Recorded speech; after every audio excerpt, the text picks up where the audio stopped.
Good morning, good afternoon, good evening, wherever you are. Hello, good. Well, it's nearly New Year, isn't it? It's nearly New Year. Savva here from Football Heritage TV with the fresh trim. There it is. And when I say fresh trim, I mean like literally 20 minutes ago. Hope you're doing well. By the way, lots of people are saying in the chat, I hope this person comes on and I hope that person comes on. Look, anyone's welcome to come on. As I've said, I've offered out to these people for years and they never come on. They make their videos, they're wrong. Nearly every single video they make, they're wrong. And then when you ask them to come on, I never see them. I'm seeing people now who are predicting third place and 81 points in the summer now making videos going, well, it doesn't matter who's the manager, it's all on Levy. And you're like, well, hang on, hang on. You weren't saying that in the summer. In the summer, you were making videos about Ange's tactics, how brilliant they are. And look at the players Spurs have got. It's funny how people change. Rather than just admitting they got it wrong, they pivot away to another excuse. Also, I saw some guy yesterday. I mean, this is a great show I watched last night on the Hotspur Hood. Big up to Danny and Stel and those guys. I watched a great show on there. And this guy called Enoch, I don't know why I'm doing that. It's cool. This guy whose channel name is Enoch Out, came on the show. I wasn't even on the show. And the first thing he said was, Savva's a flip-flop. And I'm like, whoa. Sorry, what? Haven't I been one of the most consistent people with my views for years and years and years? I'm really not sure where this Savva's a flip-flop narrative has come from. So that's why we do these types of shows. Call in, have your say, let me know, and I will put the link in the chat in a bit. It doesn't always have to be a debate. That's what the debate shows are for. By the way, I'm not sure there will be a debate show this Monday due to a family engagement. Not an actual engagement, but just like a do.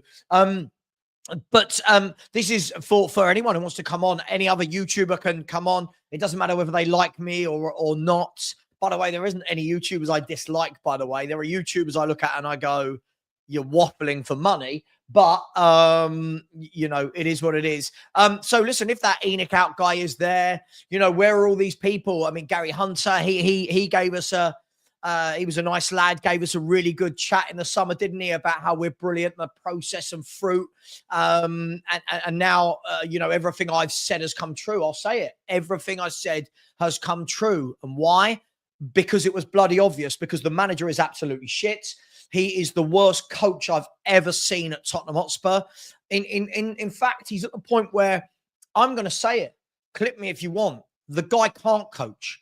He is neither proactive or reactive. And let me explain what I mean by that. From a proactive standpoint, I never, ever see... sorry, bear 1 second. I'm freezing. And is this... Yeah, it's more. Bloody hell, that's hot. From a proactive standpoint, what I mean is I never see us go, right, today we're playing against Bournemouth. Bournemouth have got two excellent wingers that like to go on the touchline. What we're going to do is we're going to put two men over here, and we're going to nullify them. He's not proactive in that sense, right? He's not reactive in the sense that, right, we're in the game, we're seeing what's not working, I'll change it up. He's not proactive or reactive. Yet when people tell me, by the way, someone could have told me that I spelt hosts wrong. There we go. Let me just quickly change that. I've just seen the title. I had the stream scheduled in the future. Without, please edit the start time. Oh God, never mind. I can't. Okay, I can't do anything. Savva, Hot's a live fan in Cool Show. Brilliant. So there's no proactive coaching. There's no reactive coaching. This is a manager that literally says, go and do the same thing again. So when people say to me he's a good coach, I'm asking them how. As usual, we never get an answer, do we? We never, ever get an answer. No one can ever tell me how it's going well. Like when I had my mate Ben on Monday, and any question I asked had absolutely no substance to the answer. It was all, my feelings tell me this. My feelings. If this happens, then we'll do this. And that's what we call the which means that bridge. So I grew up in terms of career-wise in recruitment, and we used to call it the which means that bridge. And what that means is, if I start over here and say, if I do this, it works for you, which means that you save X amount of money. So, for example, if Ange Postecoglou nullified the opposition wingers, yeah, that means that we take away their threat, right? And that means we have a better chance of winning. But this manager never, ever, ever does anything like that, ever. And I'm waiting for somebody to prove me wrong. All the facts and stats that I keep being told are cherry-picked. I don't know how anyone can cherry-pick 14 to 15 months of facts and stats. We're at the stage now where people are just so egotistical that they can't turn around and go, you know what? Yeah, this manager's crap. I'm seeing people say that we're lucky to have him. I see, I tell you, a response I get a lot on YouTube and TikTok is Spurs fans don't deserve Ange. And my response is, no, you're right. We don't deserve Ange. We've done nothing to deserve this absolute clown of a manager. And I wouldn't mind, right? I wouldn't mind if we're sitting there and after the games, he turned around and said, you know what? Yeah, this isn't good enough. I need to change this. I need to change that. We need to coach this. But he doesn't. He goes, we're not changing, mate. So you've got a manager telling you that we're doing badly, but wants to do nothing to change it. Lots of noises coming out that he doesn't actually even coach on the training ground. I don't know if that's true or not, but that actually looks like it, doesn't it? It looks like we're a team that aren't coached. There's a huge difference between saying to everyone, just be in the other person's half. That's not coaching. Coaching is what happens with the ball, without the ball. What happens at set pieces? How we plug in the gaps? What are we doing with? What are we doing from transitions? So all of these different things. Anybody who's ever done their coaching badges, you'll know there's all different phases of play. There's different phases of coaching, and I don't see this manager coach anything. I don't see, again, I keep hearing that Kulu's got better. All I think he's done is actually move Kulu from the right into the middle to his natural position. And, you know, even Kulu, I think, is very hit and miss. We talk about how brilliant, I think he's hit and miss like the rest of them. But in 18 months, this guy hasn't upskilled anyone. He hasn't figured anything out. He hasn't made us better in midfield. We're not better at the back. We're not better at set pieces. We don't plug the gaps. We're not better out of possession. We're not better in the transitions. What is he coaching? And people say, oh, you're just super negative. I'm asking questions that no one can answer. Listen, I am going to put the link in the chat. If anyone wants to come on, it would be great to get some new faces as well. I'm not saying you can't come on if you've come on before, but it would be really good to get some new faces. Again, if you want to, if there's something you disagree with me or you agree and you just want to have a chat, you want to have a vent and a moan, or you want to praise, it doesn't even have to be about Tottenham Hotspur, then feel free. What I would say is, the other night we did have a couple of people that came on and didn't really say anything. The aim of this isn't for me to just have guests willy-nilly. I want somebody to come on and say, Savva, the reason I'm on your show is boom, boom, boom, right? I think this, I want to talk about this, Savva. That's what I'm looking for here. So please, if you do want to come on, have something to say. I'm going to put the link in the chat. Now, the link will say https://StreamYard. I'll put it here, and I'm going to pin it. So there is the stream. Have something you want to talk about. If someone comes on and isn't asking questions, isn't putting a point forward, I will just remove you. All right. You must have your camera on. Please be quiet where you are. But please, I've got to have people. I've got to be stable. And I want people to actually make a point, okay? Otherwise, it just gets silly. So let me just pin that in the chat. Where are we? Live chat. Boom, boom, boom. Where are we? Yeah. Come on. Hang on 1 second. I'm just waiting for this to calibrate. Sorry, everyone. 1 second. There it is. Boom. Pin the message. Okay, there you go. The message has been pinned. Big up to my man AJ. How you doing, brother? You well? I'm all right, man. I'm all right. Enjoying the holidays. How have you been, man? I'm good, mate. I'm good. I'm basking in the glory of sitting in. Where are Spurs in the league at the moment? 11th, 12th, mate. 12th. 12th place. Top. What do you want to talk about, my man? Boy, I need to aim some shots at Arsenal because we won last night, but not enough criticism has been aimed at us because City have disintegrated, and Liverpool, best team in the league, absolutely. But the only reason why one of the reasons why they're 9 points clear is because we went backwards in the summer. Our window was a disaster because we finished 2 points behind City. That's how we needed to kick on. What did we do? We brought in Mikael Moreno, a defense-minded midfielder. We got rid of Smith Rowe without replacing him. We thought we're swapping Reece Nelson for Raheem Sterling was a smart idea, and we spent money on Calafiori when we didn't need him. And then we brought in Neto from Bournemouth, who hasn't played since. We haven't addressed any of our issues, and surprise, surprise, we've thoroughly disintegrated as far as our title dream is concerned. And honestly, I don't see us getting past Newcastle in the League Cup semi-finals. I'd be very surprised. Yeah, look, I mean, it's an interesting one. What I've said about your mob for a couple of years is that you're a good team. You've got some good players. I don't think your manager's terrible. I think he's got some really good tactical ideas. I think he can adapt. We saw that, not to make this about Spurs, but we saw that when you played Spurs.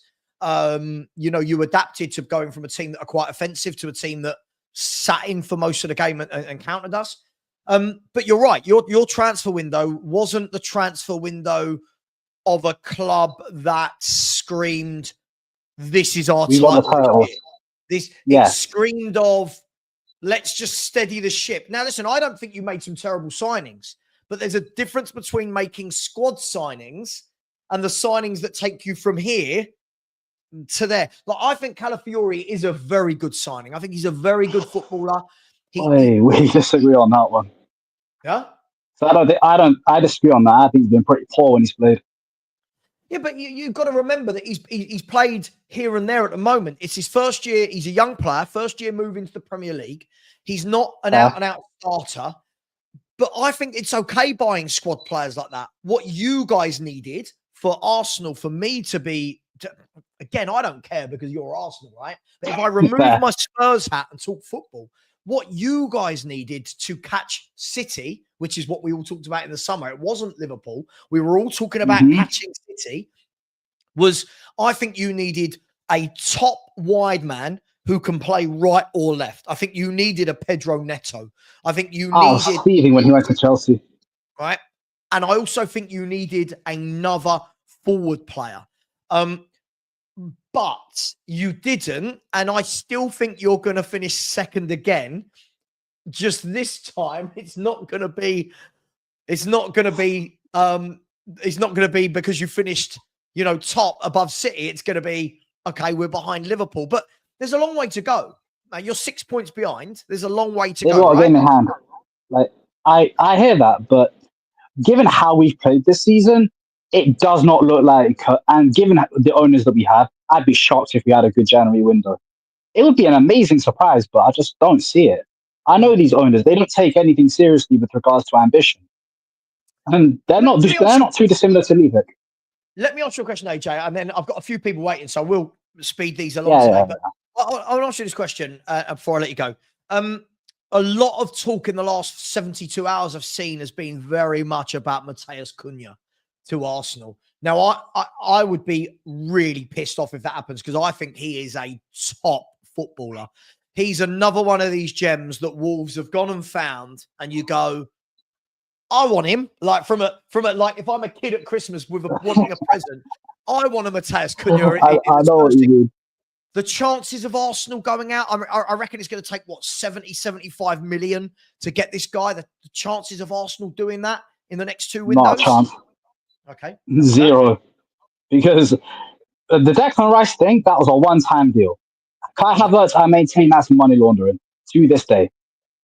Because when you look at the way we're set up, what you said about the squad is 100% right. But we also needed somebody that could truly push Erdegaard, which is why I didn't like the idea of selling Smith Rowe without a replacement. It was absolute suicide. And generally speaking, the more you look at the way we played, like the way we played against you. We didn't need to be creative because we knew you weren't going to do anything. I was relaxed the whole North London derby. But for example, when Liverpool came to the Emirates, we played brilliantly in that first half. But what we did in the second half that cost us the game, we stepped off Liverpool. We should have put our boot on their throats because we had the lead.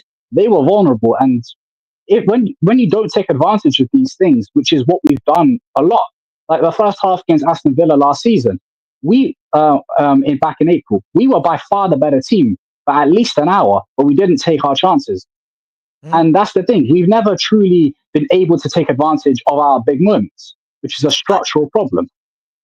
I agree with you. Look, I am going to let you go, AJ. But listen, if I take my Spurs hat off, I can never understand how Arsenal have got so close, but then not had that one window where you go, like the window that makes Spurs fans go, shit, Arsenal is scary. Like, you haven't had that window yet. The window where, last thing I'll say, when you look at Liverpool, I look at Liverpool's forward options and you go, on 60 minutes, they're subbing off Diaz and Gakpo for Jota and Nunes. And you go, bloody hell, look at the strength.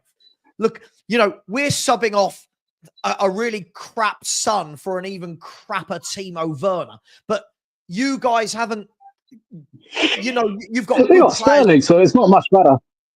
Yeah, but listen, AJ, I'm glad you had a good Christmas, bro. Listen, have a great New Year, and I would say good luck to your team, but I'm really not going to. So I'll catch you soon. All right, mate. In a bit. See you later. Take care.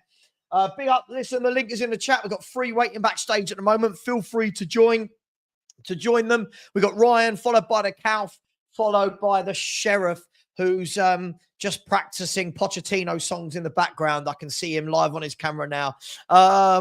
Big up to Ryan. Happy Christmas, bro. How you doing? Not too bad, man. Not too bad. Just two things, really. First thing, how was your Christmas in the end? Did you eat a lot? Because I drank a lot for you, mate. So, yeah, Christmas was... I did. I ate a lot, and the wife made a trifle without alcohol for me. So how very thoughtful. And I ate about half the big bowl of it and then felt very sick. But yes, let's Ryan, pleasantries out the way. Let's talk football. What do you want to say, my man? Look, I'm going to put my hands up here, and not a lot of people will do this on your channel, Savva, but I put my hands up and say I was wrong. About what? About Tottenham being finishing 7th. Because I don't even think we're doing that. I think me putting Tottenham 7th was a bit too positive. Yeah. Look, I mean, look, Ryan, what I would say is, look, for the for balance, I predicted 7th as well. It's still very much there. Look, if we bring up the transfer table, that's not a thing. If we bring up the league. If we bring up the league table here, look, I mean, let me put me and you to the side. Look, I mean, where are we in relation to 7th? So we're actually on 23, but we're not even in that picture. That's how shit we are. Look at that. We're not even in that picture. There we go. Have I put us in it? There we go. So there's Tottenham in 12th, 7th place, Man City. Now, look, it's only a 5-point gap. What I'm actually grateful for, Ryan, is that Brighton didn't win last night. Because if Brighton had won that game last night, we'd actually have a 5-point gap to the top half of the table. So when everyone a few months ago was going, oh, well, the gap to top 4 is only about 4 points. We're 3 points away. If we win the next 2, we can still finish 7th, right? We can, look, it's nothing a good run can't solve, Ryan, is it? A good run, under Ange? I don't think we're having a good run under Ange. Sam, I think we need to get rid of him, and I think we need to get rid of him now, because otherwise we're going to lose we're going to lose any chance of having a Carabao Cup. We will we will lose in the the playoff rounds in the Europa League, and we'll get knocked out by Tamworth. I can see it happening, Savva. It's so Spursy of us. Listen, look, what I would say is this. First and foremost, if we look at competition by competition, I think if we're talking about a one-off game with Liverpool, I would look, depending on the 11 that Liverpool put out, you say, okay, a one-off game. We've seen in one-off games, Spurs can do things sometimes. Over 2 legs, I've got no confidence, purely because I think we could even win the first leg 1 or 2-1, 1-0, 2-1 at Anfield, under the lights, cup night, semi-final. I don't fancy us to get anything. Liverpool are a machine compared to Tottenham Hotspur, and they've actually got a coach that can manage. A manager that can coach. If we look at the FA Cup, I mean, there's no point even talking about it from my point of view. We've got Tamworth in the next round. We'll worry about that as we get into January and we beat them and go deep into that. The one that is shocking me is it's the Europa League. I think we've been absolutely abysmal in the Europa League. And I think everybody's made out that we were great because we won the first 3 games, which were against really, really poor opposition. We then played 2 of the better teams in the Europa League in Galatasaray and Roma and looked inferior, in my opinion. And then Rangers, we were lucky to get a draw against a really bad Rangers team. If we don't finish top 8 and automatically go through, that for me is an utter shambolic European run so far. I'm not saying we can't win in the 2-legged playoff, whoever we play against, but 2 big games now, Hoffenheim and... Fenerbahce? No, someone quickly. Someone in the chat. Oh, what's their name? What's their name? Somebody in the chat will tell me very, very quickly. Someone in the back probably giving me the answer. Elfsborg, yeah. Ben, thank you, Ben K in the background. Elfsborg. Look, Ryan, I'll ask you this. I know you don't want the manager at this club. There's a lot of excuses for him to keep him. Do you think a defeat to... I'm not saying we will, but do you think a defeat to Wolverhampton Wanderers could see Spurs looking for a new manager at the beginning of 2025? I hope so. I hope so. I honestly hope so, because like I've said to you so many times, Savva, I've wanted this guy gone for months and months and months on end. It's been non-stop. But I hope when it comes down to the Wolves game, if we get a defeat there, we either change or, I mean, it's that sad. I would even have Ryan Mason in charge. At least he's somewhere near tactically competent.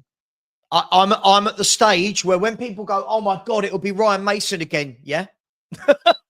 So what this manager is, honestly, I've said it before. I'll say it again. This is the worst manager I've ever seen at Spurs. Yeah. And the thing is, Ryan, before I let you go, I'll just say this. This isn't just results. This isn't just injuries. This is press conferences, interviews, in-game management, substitutions, tactics.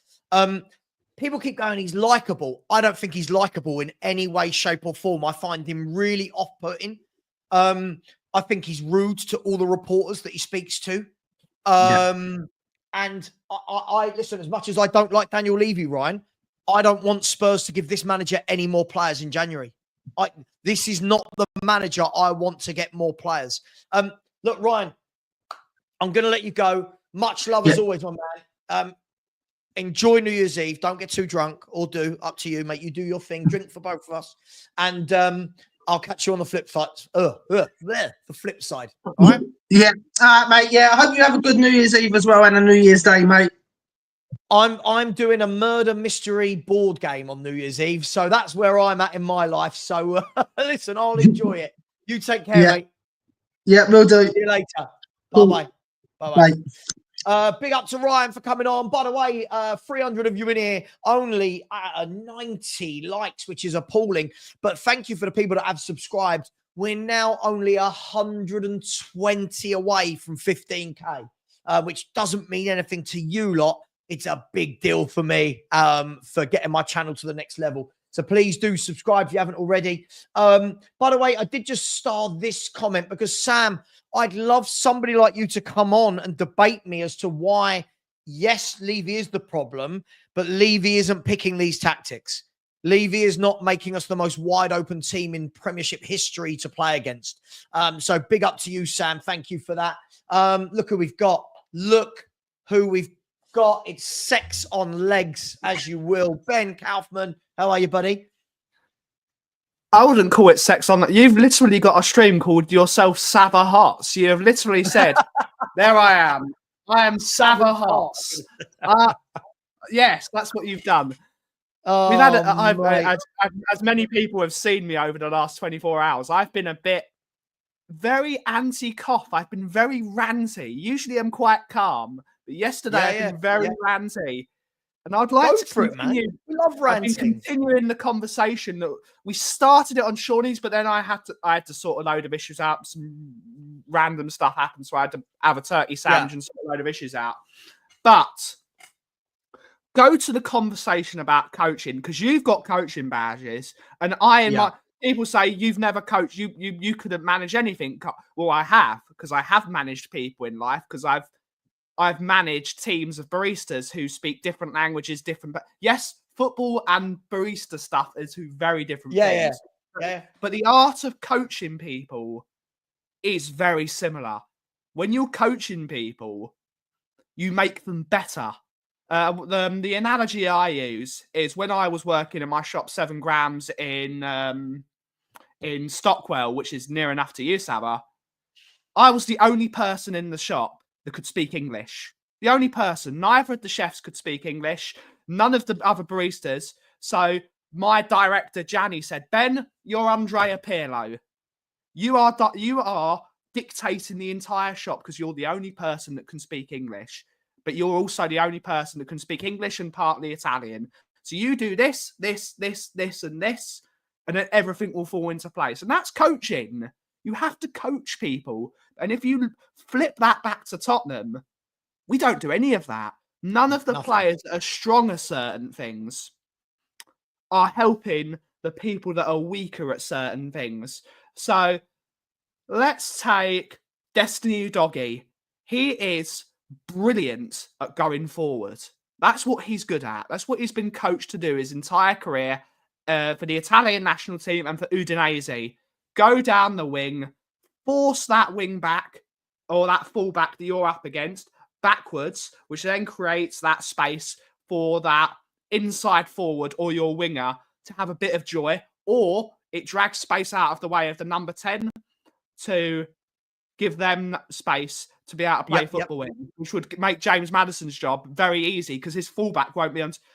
But the way we coach our team, we tell everyone, you know what, mate? Your buddy needs a hug. So go and stand as close as possible to your. There's no passing angles. There's no passing angles, and we talk about formations. I don't see I just see a blob in the middle of midfield. I agree. Back to if you go. Thierry Henry did a breakdown of this a long time ago on Barcelona. No matter what you looked at, no matter who the personnel was, you'd always have 5 people defending. There'd be 5 people defending at all times.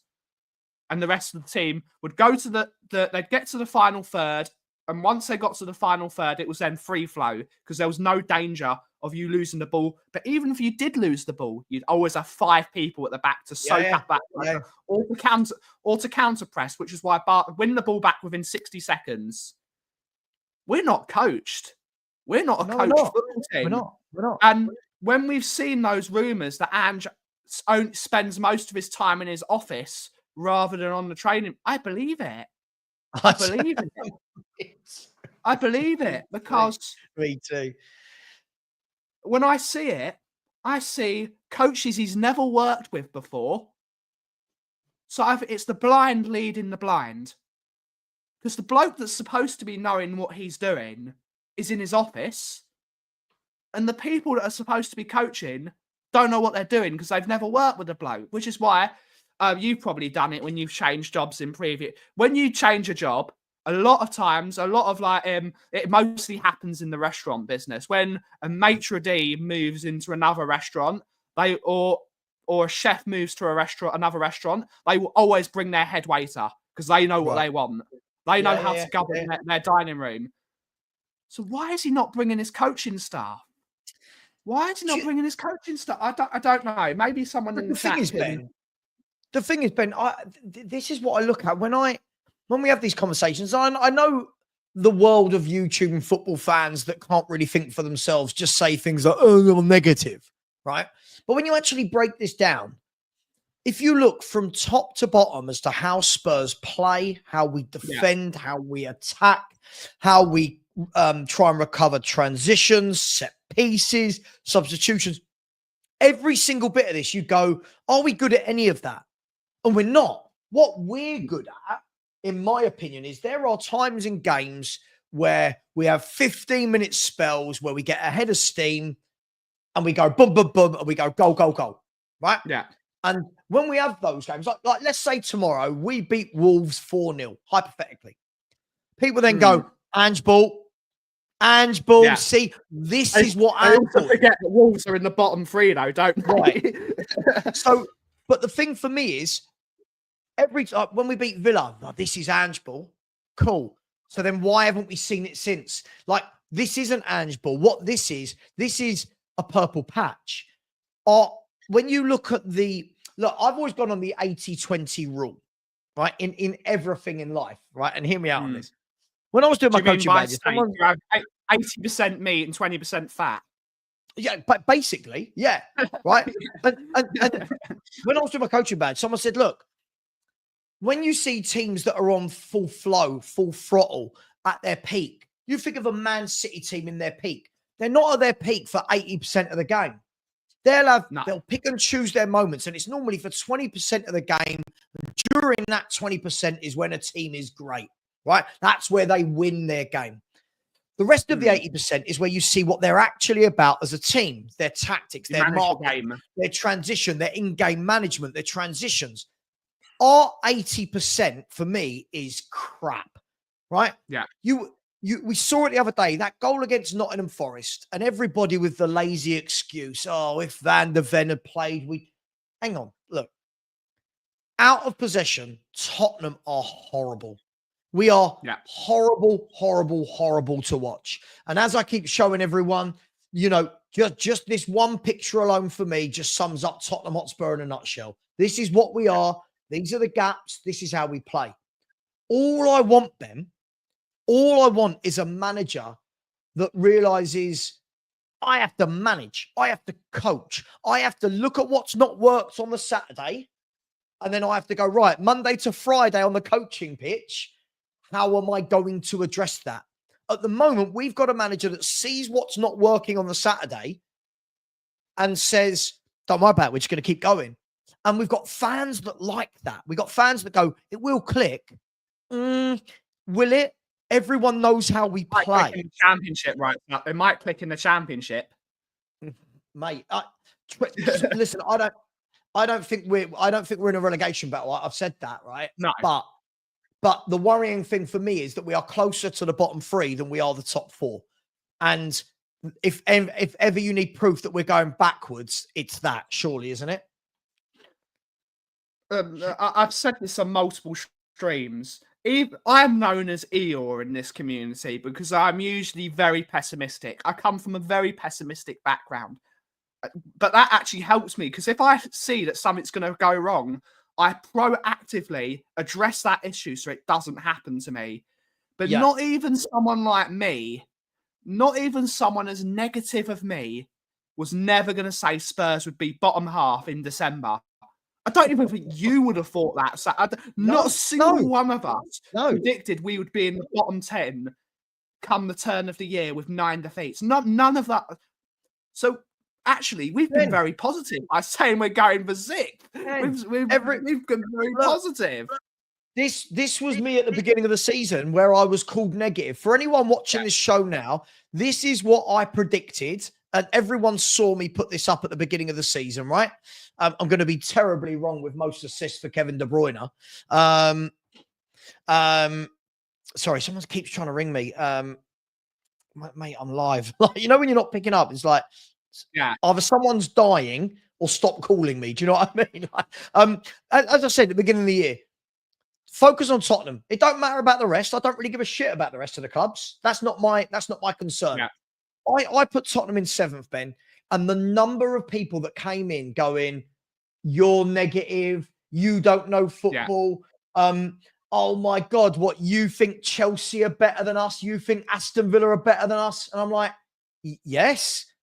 Yes. Now, all of a sudden, those very same people, Ben, their answer is, oh, it's Levy. Team aren't good enough. We told you this team weren't good enough, but they were putting them on the pedestal in the summer. Right. Thank you. They were putting Thank you. They were putting them on the pedestal. They was like, oh, look at Udogie's the best left back in the league. I love Udogie. He's not the best left back in it. Pedro Porro can get into any team in Europe. Real Madrid are going to come for him in the summer. Not if he can't defend.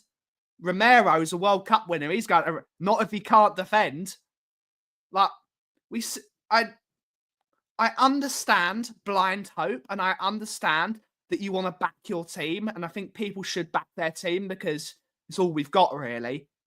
But when the evidence says no, and people slaughtered Eric Dyer. I don't think Eric Dyer would have done any worse than Romero. Romero's been horrific. He's been horrific. A lot of the problems that we've got at the back are when Romero's there.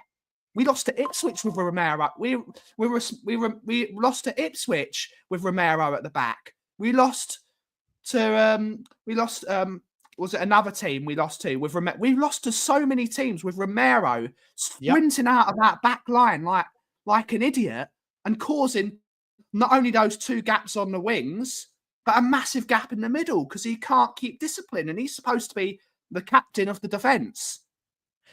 But the thing is, now Eric Dyer is awful. Eric Dyer was awful, like blankly awful. I don't see him doing as bad.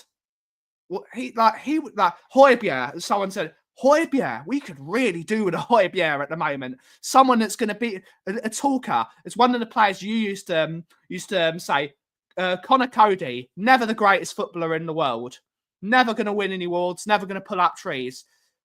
Leadership material, though. Constantly talking. You do this. You do that. You do this. Let's be organised. We don't have that. We don't have talkers in our team. I can't name a single person in the team that just talks to each other and says communication is really, really, really a good thing, and we don't have it. Yeah, look, Ben, I completely agree. Look, the one thing I will say before I get you off, because I've got the Sheriff waiting, and then I've got Dora on tour waiting. By the way, everybody else, please do feel free to join that queue and join as well. This is your chance to say something. I get a lot of people that say to me all week, I'll debate you, Savva. I'll bury you in a debate. And then when I put these shows out, they're nowhere to be seen, like that Levy out bloke. Ben, the last thing I'll say is, isn't it funny how we are revisionists in football? And what I mean by that is we were losing these games before the injuries. You know, we were losing to Palace. We were losing to Ipswich. We were losing to Galatasaray. We were losing to, we nearly got beaten by Coventry. We lost to Arsenal. We lost to Newcastle.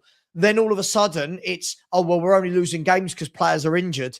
It's amazing how people don't like the truth, which just, not my truth, the truth. Mm-hmm. But Ben, listen, much love as always. I am going to let you go and bring the Sheriff on. So thanks very much and love you as always. Helps get us to 1,000 subs. Sheriff, put the link in. Yes, do your job, please Sheriff. do. Get us to 1,000. Thank you, Savva, for having me on as always, and we'll probably speak later. So, cheers, everyone. See you in a bit. Take care, man. See you later. Right, so as I said, I'm going to bring on the Sheriff. After that, I've got Dor on tour. The link is in the chat, so please feel free to join that queue. Mark, how are we doing? Big up, Sav. All right, mate. You have a good Christmas? Yeah, it was all right, mate. Yeah. Yeah. They are what they are now, aren't they? Do you know what I mean? Yeah. Especially when you get to my age, mate. Yeah. Yeah. But what's on your mind? What do you want to chat about? Right now. Right, yes, Ange is a problem. Yes, he's a major problem. But the biggest problem is the thing behind me. Yes, we know. That's the biggest problem at the club. It always has been. Yes. Always has been. It always has been. Put it this way, we could have, not so much now, we could have Pep in his prime managing Tottenham. Would he win what he did at Man City? No. Definitely not. We could have insert manager, the greatest manager you've ever seen in your life. Alex Ferguson, probably in my lifetime, I'd say. I'm not old enough for Bill Nick, but you could have anybody. Yeah. And no one would win anything at Tottenham. Sure. Not the Sure. way we're run. Not the way we're run, with profit, Sure. profit before glory all the time. That's all it is. Sure. And so, yes, Ange is a problem. I hate his football. It's predictable, boring. Everyone keeps saying, "Oh, it's exciting." Like, there was a channel I saw the other day. They had a poll in their chat. Would you rather 1-0 boring Conte style or 6-3 against Liverpool? Do you mean this? 6-3 won by a landslide, and we lost. Do you mean that? Yeah, this is the one. Yeah. Yeah, it's madness, isn't it? Yeah, that's No, where we're at as a fan base. No, I was going to say, I don't understand it. I honestly don't understand it. Like, Yeah. where do you get you'd rather lose 6-3 than a squeaky 1-0, but you win? I don't understand that. Look, honestly, it baffles belief. Can I just say, look, I listen, as you know, I think you and everyone knows where I stand on the whole Daniel Levy thing. Yes, Daniel Levy is we keep using this term, that he is the macro problem. He is the big problem at the football club. However, right, we have to keep going as a football club with the owners we've got. We won't decide when the owners go. The owners will decide when they leave. They'll decide when they sell up. So if we remove the ownership for 1 second and actually concentrate purely on what we are meant to be, which is a football club, the football side of things, for me, Mark, Ange is terrible. And we keep saying things like, if we had better owners, if they back Ange, I don't want this manager backed with any more money. I think you could give this man 2 of the best defenders in world football right now. And with our kamikaze tactics, we're still going to look wide open. Do you know, I said this on our channel. I want to show you something, right? So if we look at this picture here, right, you can see. I want you to send me that, Sav. I'll send it to you. If you look at all 3 of these occasions, right, where Liverpool scored, all 3 of these occasions, the common theme is you can see that Spurs only have 2 centre-backs defending. Everyone else is rushing back because they were kamikaze and went forward, right? Now, if you look at in that picture, the 2 defenders back are Gray and Dragoshin. Mark, you and I both know those 2 centre-backs could be Maldini and Baresi. If they've got 4 on 2, it doesn't matter which 2 you have back there. No. It doesn't matter if you have John Terry and Ledley King in their pride. Do you know that's the 2 I mentioned? I picked 2. I said you could have the best 2 defenders you like. Insert 2 defenders. And the 2 I picked was John Terry and Ledley King. And I said, that's probably the best 2 defenders that I can remember. And I said, you could have both of them in there. But Mark, my point is this.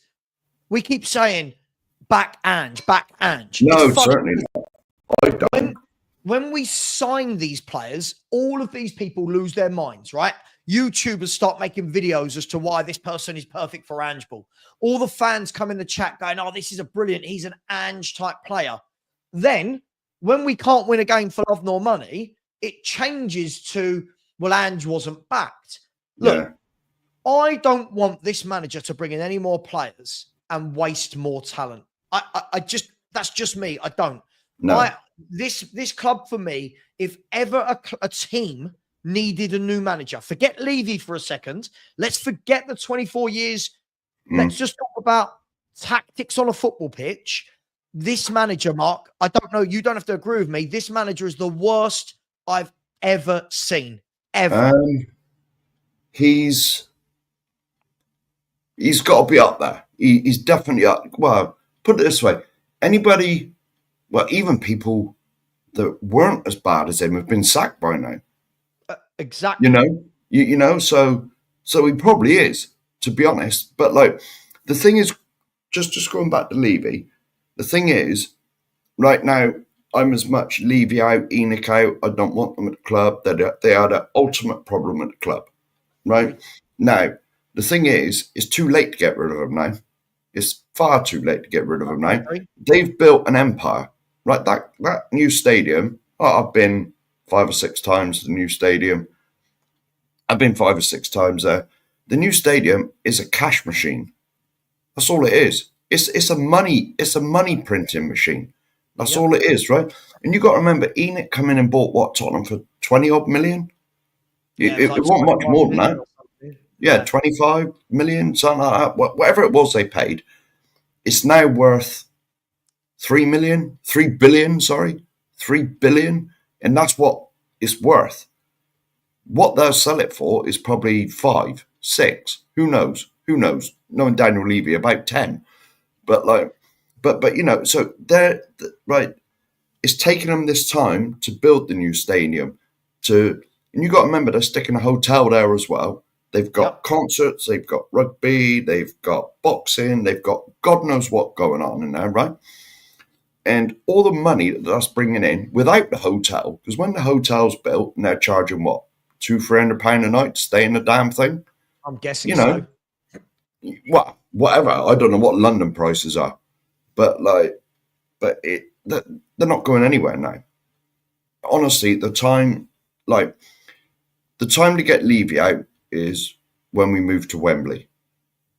If there'd have been mass protesting, they could have got them, before the stadium was built. Because now the stadium's built and all the infrastructure's in place, you've got no hope.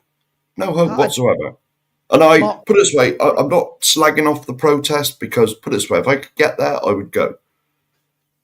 Well, Mark, this is what I've said, and this is. I will let you go in a second, by the way, because Dora on tour has been very, very patient. No worries. So I need to be fair to everyone.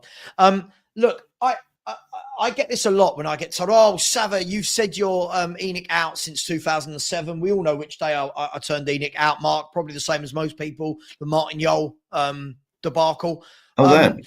Yeah. That was the day. The day that the news. I bet you can guess the day I became Enoch out. Go on. When he got Poch out? Yes, when he was sacked. Well, okay, so I was Enoch out 12 years before that, right? Yeah. But people say to me now, "Oh, practice what you preach. Go and protest." Sorry, that's like me going to protest against Facebook being a product. They've built it. It's a beast. It's gargantuan. And people think, "Oh, well, if we all stop buying things in the club shop," it ain't happening. If we all stop going, then another set of people are going to go. Listen, I'm not knocking any of them. Look, some of my really good friends in the YouTube world, Brian, Stel, they do these things, right? They know my fair play to them all. Absolutely. But I just think it's too little, too late. Mm-hmm. And if we were purely a football club, the way the Newcastle fans got rid of Mike Ashley, they were purely a football club, right? And it was worth, 350 million, I think maybe Newcastle was sold for. Our owners aren't just selling a football club. Our owners are selling an empire. It's a business empire. So they're not going to turn around and go, "Oh, there's 1,000 people unhappy there, let's sell." They're going to go, "There's 1,000 people unhappy there. Let's do some very clever marketing. Let's give 50% off at the club shop. Tickets will be 20 quid cheaper for a week." You know what? Like, they're not dumb. They're not. Well, put it this way. Right, I can remember, especially when I was a kid back in the 70s, and that my dad used to take me. Used to go, and it was, it's hard. Can I say they were proper fans? Mm-hmm. You know what I mean? Loyal Spurs fans, singing, shouting, whatever. The last time I went to Tottenham, I sat next to someone who was on their phone most of the game. He didn't even watch the game. And it's he didn't sing, he didn't shout. He was just a tourist, man. I mean, when I go, if ever I go to Tottenham, the first thing I do is go in the pubs and get drunk, right? And the next thing is go and sing my heart out in the stadium, because that's the way it's always been. I can remember standing on the shelf, back at the old White Hart Lane. Stood on the shelf with all the real hardcore Tottenham fans. And football's changed. Football's changed now. Of course it has. And this is what I find funny. You've got a lot of fans now that, like, I get a lot of younger fans that say things to me like, "Oh, you don't get football anymore," and it's like, hang on. As far as I'm aware, Mark, football is still 2 goals at the end of each pitch, 22 players running around on grass. All right, there might be more technology now, they might be fitter now, but at the end of the day, football is a very simple concept. You score more than the other team. Yeah, you try and keep the ball out of your own goal, you try and put it in the other goal. Unfortunately, we're a club right now that only care about putting it in one goal. We don't care about what happens at our own goal. But look, Mark, I am going to let you go. I do need to get Dora on tour on, and then I've got Ian, JD, then Chris, Caesar as well is there. So listen, I'm going to let you go. Much love as always, and have a really good New Year, my man. And you, mate. It's all right if I stick my link in the chat on it. Mate, listen, I think every YouTube channel, do you know what I think? Instead of YouTube channels making videos about each other and slagging each other off, wouldn't it be a lovely world if we all helped each other out and helped each other? Well, exactly. Exactly. Right, yeah. So, I think we're on about 800 and something now. There we go. Look, subscribers. Get your link in the chat and get subscribing. Just so you know, people, for those of you that don't have YouTube channels, the reason why people really want to get to 1,000 subscribers, and I'm not saying this for you, Mark, I don't know your motivations, but look, once you get to the 1,000 mark, people can start monetizing. No, it's 500, mate. It's 504,000 watch hours. Has it changed to 500? Yeah, it's 500. Wow. But you got to have, is it 4,000 watch hours? And we got both of that. But Adrian don't want to do it at the moment because we haven't been going a year.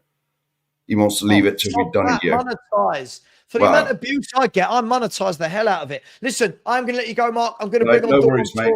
Much love. Put your link in the chat. Thank you. Buddy. See you later. Buddy. Bye-bye. So big up. So I've got Dora on tour, followed by Ian, followed by Chris, followed by Caesar. So if you are in the back, just watch the show as you would normally. Chill out, relax, and keep your camera on. Please be wearing clothes. That really does help and doesn't get my channel taken down. So sorry, you've been very patient. I'm guessing, is it Dor? Is that your name? Dor on tour. Forest fan. Just thought rub it in after beating you like 1-0 and all that. I did see the Nottingham Forest shirts in the back, and I thought, oh gosh. How are you, buddy? You well? You good? I'm not too bad, my friend. I just thought I'd come on, man, and have a conversation about. I know you're Ange out, and I get it. And everyone has their opinion, blah blah. But my issue is, Sav. Yeah. Like, if Ange just go and whoever manager that you get. Where's the problem? Like, you can say the manager, you can say Levy, like, and Spurs fans, they want to win cups, and I get it, and I understand, get it, but you can't just keep going for, like, you've had Conte, you've had Mourinho, fantastic managers and all that. But I just don't see Spurs fans. What do they want? Right. What kind of, like, you see, like, you got good managers out there. Like, you got Thomas Frank, Brentford, who else is out there? But I just don't understand why. Well, look, okay. So look, what do Spurs fans want? Look, first and foremost, this isn't a one size fits all answer, right? Yeah. What I can't do, I can sit here and tell you what Savva wants, representing Football Heritage TV. I can't tell you what the majority of the Spurs fan base want. That wouldn't be fair for me to do. Yeah. But what do you want, though? What do you want? That's the thing. I want a manager. Listen, I know what we are and I know what we're not, right? Yeah. So a lot of people, when I say I don't want Ange here, their first response to me is something that's completely irrelevant to what I've said. What their first response to me is, who comes in and wins? And I'm like, whoa. I've not talked about that. For me, winning is something at the end of building something, right? Winning is something that is a byproduct of getting all of the steps right. Winning isn't something that you just fall into, okay? Yeah. So for me, first and foremost, what I want is a manager that comes in that can coach. Yeah. I want, and I don't. Have you had that though? But have you had someone who can coach? Hang on. There's more layers to this. Okay. Carry on. Okay. So I want a manager that can come in, right? Doesn't need all the best world stars and that can cope. Now, what people throw at Spurs is, oh, but you had Jose, you had Mourinho, had Conte. Problem is, when we had Jose and Conte, we had Jose at a time which was the end of Poch's era. Yeah. The team had gone, out of Ireld and Vertonghen's legs had gone. They moved on. Ericsson moved on. Dembele had gone. Walker had gone. Kane and Son were still there, but they were the only two that were really still there. And it wasn't something long term. With Jose, with Conte, they're not at your club to build you. They are a club. They go to clubs and go, let's win now. Let's win in the next 2 years. Give me what I need. I win. Right. Right. For me, what Spurs need, we need to go back to the days of a Poch, of a Harry Redknapp, of a Martin Jol. Coaches who haven't got the biggest names out there, aren't revered and going to be paid 15 million a year and throw their toys out the pram. But managers that come in go, yeah, I'm lucky to be at Tottenham Hotspur. I'm going to give my all. I'm going to manage. I'm going to coach. I'm going to build players. I'm going to implement something. We've got a manager at the moment that doesn't do any of that, He's come in and he's almost using this, right? He's almost using this as a vanity project. Right. Not what's best for Spurs, but if I say I mean Ange Postecoglou, do my tactics work in the Premier League? Sod Tottenham, do my tactics work? Because at the moment, he's doing nothing to try and make us a stable team that are difficult to play against, that teams fear. Every team is playing us the same way. And all these players, Langer, your boy came out. We know how Spurs play.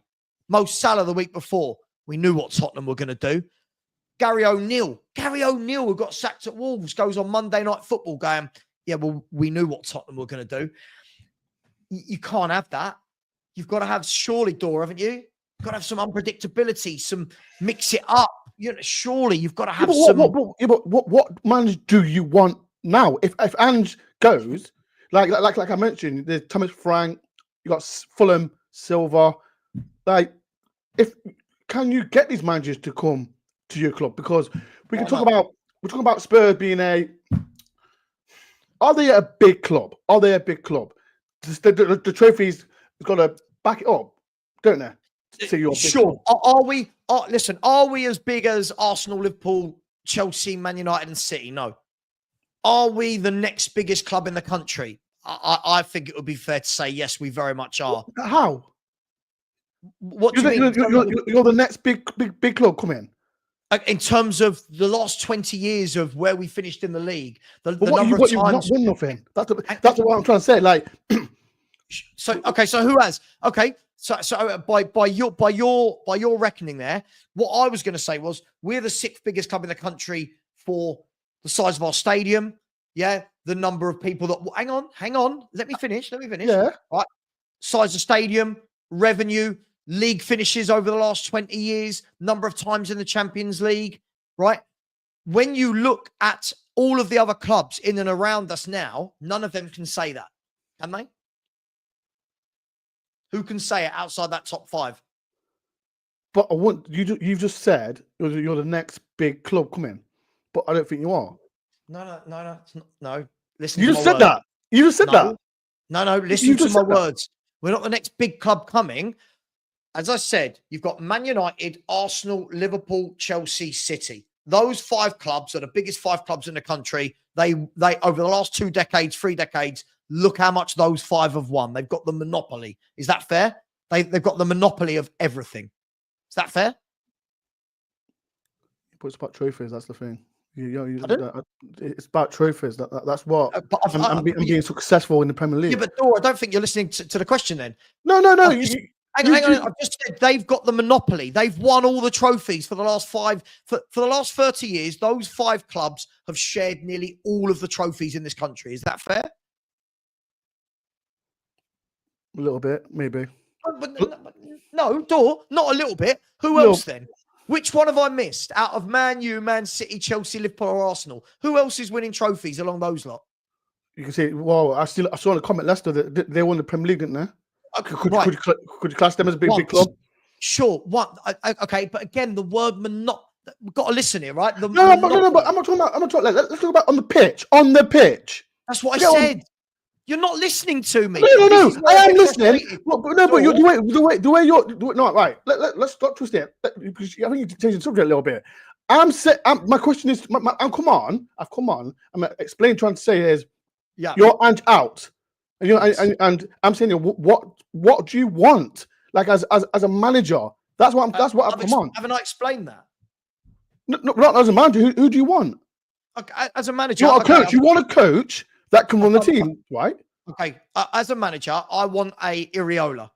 I want a Terzic. I want someone like a Palladino. I want someone like a Mikel.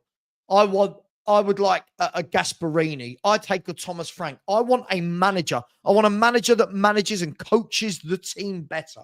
I want a manager that says, look who we're playing this weekend.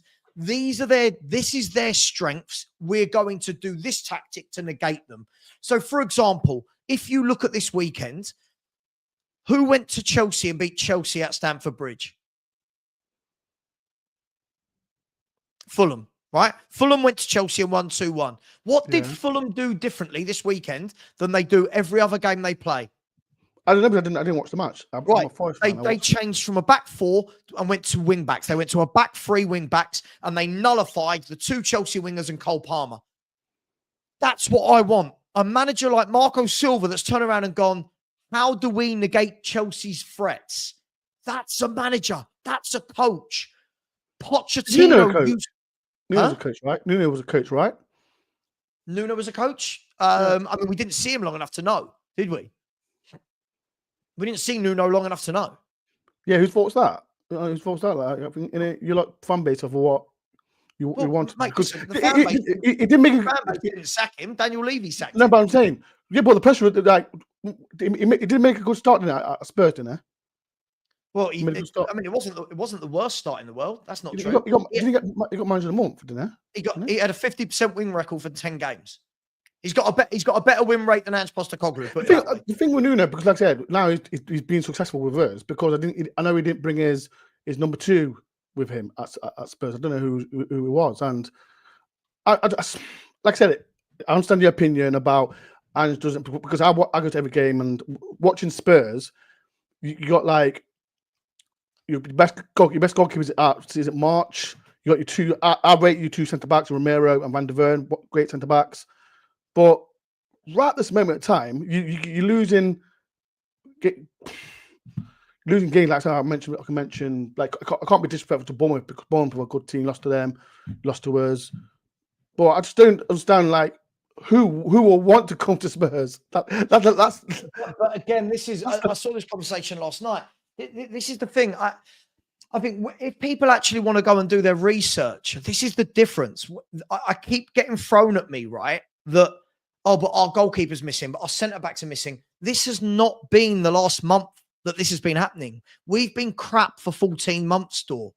14? No, it's more. It's been more than that. Come on, it's been more than that.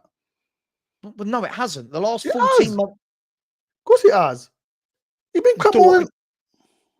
Dor, you're going to try and tell me about my own club's stats and facts. This is the one channel. Right, let's see. Right. I watch your channel respectfully. I watch your channel respectfully, right? You can do what you want. But when we saw Brennan Johnson to you lot, I think it was me personally. Like I know Brennan himself. I think he's a talented player, and right. you lot were criticizing. You were criticizing him, saying, "Oh, he's not this, he's not that, he's rubbish, this and that." Then he was it this season? He was it 10 about. He scored. How many goals he scored, Brennan? Of all competitions, I don't know, about 10, something like that. Is that good for Spurs standards?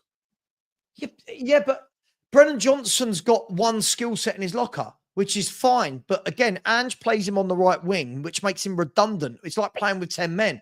When he goes into the box and scores a goal, great. For the other 90 minutes of the game, he does absolutely nothing. He can't beat a man, hasn't got skill, he's got no strength, he's got no vision. He's got no football brain. Wow. I'm not sure what Brennan Johnson's got to do with what we were talking about. You said to me. No, I use an example. I was just using an example. But the thing is, for me, you're floating about in the debate. I'm saying what the first. I'm saying manager, players, and sure. About I told you what I want from a manager. I told you the managers that I would look at. But you said to me it's been longer than 14 months. But in Ange's reign has only been 18 months. The first 4 months of Ange's reign were brilliant. Right? Factually. The last 14 months of Ange's reign have been absolutely shit. Right? So when you're saying it's been longer than 14 months, it couldn't have been. His first 10 games as Tottenham manager, he didn't lose. The last 14 months, we're 15th in the league table over the last 14 months. Right? So this isn't, our goalkeeper's out. Our centre-backs are out. This has been going on for a long time. But lazy Spurs fans that don't want to take the time to actually look at the data will go, but our centre-backs are injured. Well, we were losing games with those centre-backs. This isn't a new thing, but I'm gonna show you something that's gonna prove you completely wrong as well. By the way, I'm gonna show you this because on every metric, and I wasn't even going by trophies, on every metric, when you said Tottenham aren't the 6th biggest club, have a look at this. This is purely trophies from the biggest clubs in the country. You can see, as I said to you, without me even looking at this, I said to you, it would be Man City, Man United, Arsenal, Chelsea, Liverpool. Usual 6 then. Usual 6. Huh? The usual 6 then. The usual 5, and then Tottenham below that. We're the next in terms of trophies, but we're the next in terms of revenue. We're the next in terms of size of the stadium. We're the next in terms of everything, right? So when you're coming on and telling me that we're not the 6th biggest club in the country, we are the 6th biggest club in the country. Okay, that's how you feel. I don't think right now. Who's bigger than us? Who's bigger than us? What right now? Who's a bigger football club? I feel Aston Villa are bigger than you right now. Okay, so Aston Villa have had 2 good years. We've been in the last 20 years. We've been in the Champions League about 9 of them. Right? Aston Villa got in the Champions League once, and we're going to turn around and say Aston Villa are. I'm talking about right now. Right. So you want to be a football fan that goes with right nowism. So if I come here and say to you, yes, Spurs are fantastic, and talk about the rest of the top 5 teams, and then what's the point of being there? Like I'm just like the Spurs, like people can whatever people say to me on this. Yeah, don't worry about the chat. Don't worry about the chat. That's why I'm on here. Don't worry about that. But I just don't. What do you want from Spurs? Like I just don't think right now, if you sack Ange, you're gonna get a big time Charlie manager who can coach your team. But you're not listening then. But you're not listening. See again, you're not a good coach. You said to me, what do I want? I've said to you, I don't want a big name manager. I don't want a Jose or a Conte. We don't need that. I know. We need a coach, We need a coach. For me, when people keep saying to me, it won't matter if we sack Ange, of course it matters. If you bring in a manager that manages, and again, I'll show you what I show everyone else that no one can seem to debate me on, right? If you look at this Premier League table, again, I'll look at this, and with all due respect, I know you guys are absolutely flying, and hats off to you, but Nottingham Forest, Newcastle, Bournemouth, Fulham, Brighton, Brentford do not have better squads than Tottenham Hotspur. None of them. Oh, no, come on. Go on. Which one does? Are you seriously? We haven't got a better squad than you right now. You think Nottingham Forest have got a better squad? Come on, man. People are. Come on, man. Now you're taking the chart. Right now, we've got a great squad. Have you watched Forest? Whoa. Right. First of all, slow down. Right. I'm not slowing down. You can't just say you've got a better squad than us. No, you haven't. Have you watched this? Let me ask you a question. Come on now. Let me ask you a question. In the summer, name me one pundit, football fan anywhere in the country that had Nottingham Forest to finish above Tottenham Hotspur. Listen to me. Them pundits wanting Forest being bottom 3. But listen. Again, I'm going to caveat this. Stop trying to twist it. You've got a better squad than us. You've got a better squad than Forest right now. Yes. Sorry, we don't. So sorry. This is madness. I've caveated. Steph, have you watched Forest? Have you watched Forest? Oh my God, let me talk, right? No. You can't just I've caveated this by saying what you are doing as a club is magnificent. I'm not taking anything away from you. You've got some very good players I would like. I love your 2 centre-halves. I would take them all day long, your 2 centre-halves, right? When I look through the rest of your team, you are a team that are greater than the sum of, right? I don't think you've got world-class players, right? You haven't got a single world-class player. Don't go there. Name me one world-class player you've got. No. But have you watched Forest? Not what I asked. Name me a world-class player. Have you watched Forest? Of course, I've watched Nottingham Forest. How many times have you watched Forest? Oh my gosh. You've got to answer questions. You're turning into this guy from the other day. I'm the only other guy with that. I'm myself. I'm Dor. I'm no one else. Okay, Dor, then answer questions. Okay, name me a world-class player in your squad. Right now, Murillo. He's not world-class. He's a very good centre-half. He's not world-class. This is what I mean. Is Van der Veel world-class? No. Have you got any world-class players? No. No. God. Sorry, go on. Name me a world-class player at Tottenham Hotspur. Okay, well, let me try and cover that. This is what I mean. When I ask you a direct question, you can't answer. That's what I know. No. The way you're saying it is like, because we haven't got where the position what we're in. Basically, you're saying the position that Forest in now. We've got good players. We've got really good players. I won't say world class. That's just crossing. I think you've got some really good players. You haven't got. Listen, let's be brutally honest. And again, Tell me. Again, I think Murillo and Milenkovic are very good centre halves. I've already said all this week, all in the summer, I said I would bite your hand off to take Nottingham Forest 2 centre halves at Spurs. The problem is, Ange Postecoglou would kill both of them. They wouldn't be good in a Spurs system. They'd be ruined by the way Ange plays football. You've got very good centre-halves. You've got a very workmanlike, very good midfield. I think it's good from a workmanlike perspective. Your wingers are a little bit hit and miss, but I like them. I like the way they play in terms of a language. You want to know. You want to know. I want who? Spurs want what gives White, Hudson-Odoi. Well, Spurs didn't buy Hudson-Odoi or Gibbs White. There was a link with him. Have you seen who Spurs are linked with? Spurs are linked with every player that's ever played football. I'm just saying, from a Forest fan, I'm just telling you right now, those linked with Gibbs So White. you're going to tell me you've got a better squad than Tottenham Hotspur right now? So at the beginning of this season, before a ball was kicked, before you went on your brilliant run and we completely collapsed, did you think you'd finish above Tottenham Hotspur and had a better squad than us? Of course not. Right, you've just proved my point, Dor. You know why? You know why? Because you haven't got a better squad than us. What you've got is a manager that is getting the best out of his players. We've got a good team. We've got a great team. It's not a great team. It's a good team. It's a great team. No, Sav, no.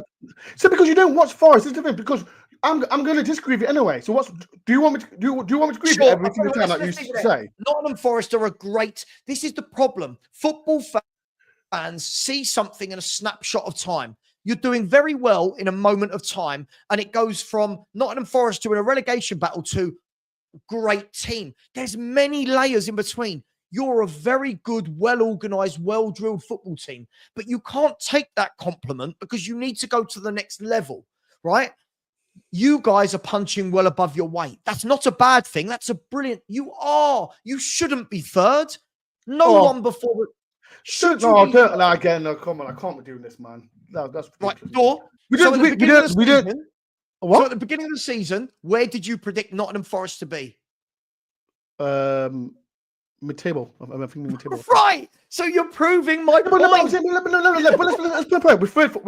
We deserve to be third. We deserve. I'm not saying you don't. I'm not. You're saying because Spurs are a big club, you should be above us. I'm saying we've got a better squad. You think because Spurs are a big club, you ought to be above us. No, Dor, the problem that we've got here is you're telling me what I'm saying without listening to the words that are coming out of my mouth. Nah. I don't think we should be above you because we're a bigger club than you. We should be above you because we've got a better squad of players, but we've got a worse manager than you. Listen to what I'm saying. If we had a proper football manager, we should be where Forest are, where Bournemouth are, where Newcastle, we should be where those clubs are. But our manager is so shit that we're not. But you can't come here and tell me with any genuinity, yeah, you can't tell me that you should be third with the squad you've got. You are overachieving. That's a good thing. That's not you being knocked, but you're taking it negatively. You should not be third. You shouldn't be above Man City. Should you? We are third, though. That's the thing. You're not listening. I can't bother with it. I was having debate. I'm saying we are. That's yeah, but context is getting lost on you here. No one's saying we're fourth. No one's saying you don't deserve to be up there. No one's saying that, Dor. My point is, at the beginning of the season, you yourself said, yeah, oh, I think we'll finish mid-table. No one pre-season would have said at the halfway stage in the Premier League that let's have a look. No one would, hang on, I'll bring this up again. No one, absolutely no one would have said at the halfway stage, you're going to be above Newcastle, Man City, Aston Villa, Brighton and Tottenham Hotspur. No one would have said that. You just admitted that you didn't say it. So that means, yes, you're punching above your weight in the top four. That's not negative. That's a bloody good thing. Can you maintain that? I don't know. But that doesn't make you with a great team. Liverpool have a great team. Yeah. Arsenal have a really, really good team. Chelsea have a really good team. You guys have a good team, right? With lots of square pegs in square holes, with a manager getting the best out of all the parts he's got. But that doesn't make you a great team with world-class footballers. And you don't have a better squad than Tottenham Hotspur in any way, shape, or form. I'm sorry. I'll stick up for my club. Okay, on that one. because that's if that's how you feel, that's how you feel. I'm not going to say yes. That's if that's how you feel. That's how you feel. But you, where did you? What do you want me to do? Say yes. No. That's what you want me to do. No. Dor, what I'm asking for is I'm asking for answers to questions. Dor, you haven't answered anything, right? You said you expected Nottingham Forest to finish 10th this season. Where did you expect Spurs to finish at the beginning of the season? Well, not top 6. That's not what I asked. Where did you expect Spurs to finish this season? Not top 6. Okay, but that still leaves another 14 positions in the Premier League. Can I get a number? Mid-table somewhere. So with you thought we'd be with you in mid-table? Yeah, mid-table. Come on, you didn't. What? Again, why? Because you guys, we finished 5th last year, and you were in a relegation battle, and at the beginning of the season, you looked at us. Right. So again, Sav, you're doing it yet again. You want me to say, "Oh, Spurs deserve to be a top 6 team"? Then is that what you want me to say? No, you're not listening. You're not listening. I just want to know genuinely. If you tell me this, I'll take this. I'll take it. Hand on heart, you thought Nottingham Forest would be mid-table with Tottenham Hotspur after 19 games of the Premier League. Just hand on heart, did you think that? I said, Spurs finish mid-table. Yeah. Okay, right, cool. So you thought that. If you think that, that's great, right? I'm sorry, but I think if you ask 95% of football fans at the beginning of this season, who's going to be higher in midway, Tottenham or Nottingham Forest? I said, Liverpool, Man City, Villa. I thought Brighton would be there as well. Okay, so who were the 9 above Arsenal, and who's the other one? I thought Brighton would be up there as well. But that's what I'm saying. So you thought that Man City, Chelsea, Liverpool, Arsenal be above us. Fine, there's 4. You also thought Villa, there's 5. Brighton, you thought would be above Spurs, there's 6. Yes. Who else? Who else? Because we're 4 teams away from mid-table. Come on, Sam, man. You playing this stupid game now. You said me the top 6, and I've said my top 6. Do you want me to do 1 to 20? Dor, I don't know how to break this down to you. Mid-table is 10th, right? So if I didn't know mid-table is that. 10th, Didn't know that. what do you mean you didn't know that? It's the middle I've of been the table. sarcastic. I've been sarcastic. Come on. Right. So if mid-table is 10th, you've named 6 teams you thought would be above Spurs. Who are the other 4 you thought would be above us? This is why I'm trying to get genuine answers out, because it's not genuine. Who were the other 4 you thought would be above Tottenham Hotspur? Okay, let me say so. Spurs were 7th. Is that the answer you want? No, I'm asking you to answer it. I've answered it. I've answered it. Fact you can't answer it tells me I know you're chatting shit. You can't answer How am I it. trying shit? You've Because said where you've did given Spurs me- finish? you've I said given me- mid-table. You've given me 6. Who were the other 4 you thought would be above Tottenham Hotspur? Who else is there? This is what- See, Man City, Arsenal, Liverpool, Chelsea, Brighton, Villa. They're 6th. Please name the other 3 minimum who you thought would be above Spurs. I don't know. I can't. Right, so you didn't. There you go, you didn't. No, So but you want didn't. me to say Spurs. You want me to say Spurs. And I don't know. You're not There's listening West to the Ham, question. There's West Dawn, Ham. you're not There's other listening. teams out there. No, I don't know. You're not listening. I'm not asking I you. am to- listening. I am listening. You just want me to say Right. Spurs 7th. Say Spurs 7th. Dawn, see, you're not listening. I don't Oh, want you. God. Right, I'm cutting you off because you're being an Cut me idiot off and not then. listening. Dawn, off then. listen to the question. Cut You me off keep then. saying- Listen to what a dickhead. Sorry, I can't. Sorry, guys, I can't deal with it. Again, this is just like Ben the other night. You ask for answers, you get no answers. That's when you know people have lost a football debate. I'm sorry, guys. As much as I will slag off my own club, no one's going to tell me that anyone thought Nottingham Forest would be above Tottenham Hotspur halfway. No one thought that. Ian, JD, apologies. That went on a little bit, Ian. How are you, mate? Are you well? I'm all right. Yeah, a bit under the weather, but I've eaten a lot of food, and I'm suffering. Good God, that was painful. Do you know what I don't get, Ian? It's the number of people that want to come on, but you ask them a direct question and they go, "Oh, I know what you're doing." No, I'm asking. He said Spurs were going to finish. We're going to be 10th. Cool. Give me the 9 we're going to finish above. Couldn't do it. Yeah. Couldn't do it. And it's just madness. By the way, the order in the back scene is Ian's on now, then it's Chris, Yuvraj, Philly, and then Caesar in the background. So please just be patient and we'll get you on. Ian, what do you want to talk about, my man? The floor is yours. God, yeah. Oh my God, I'm almost lost after all of that. Yeah, I mean, I think the delusion from fans. I don't like naming other sites. I watch so many still. I watch We Are Tottenham TV. It's nice to have a range of opinions about this. I was listening to We Are Tottenham TV the other day, listening to Sim, and fans are so desperate to give Ange the benefit of the doubt, or stick with him. I don't know what to say to people anymore. So many better managers have been sacked for far less than the crap that Ange is producing. It's and what the argument I suppose that people give to me, and I've had a bit of abuse on other sites for it, is okay, you want Levy gone, who would you bring in? You want Ange gone, who would you bring in? Well, you've said it on here, just any manager, and Marco Silva was a brilliant example of what Fulham did to Chelsea at Stamford Bridge, was a perfect example of someone changing their system, looking at the opposition and saying, I'm going to do something different. It might not work, but I'm going to try something different. And guess what? They got 3 points and a 2-1 win at Stamford Bridge. And that is fantastic. With the owners, I don't know. Unfortunately, again, you're right, Savva. Levy has created a juggernaut of a club.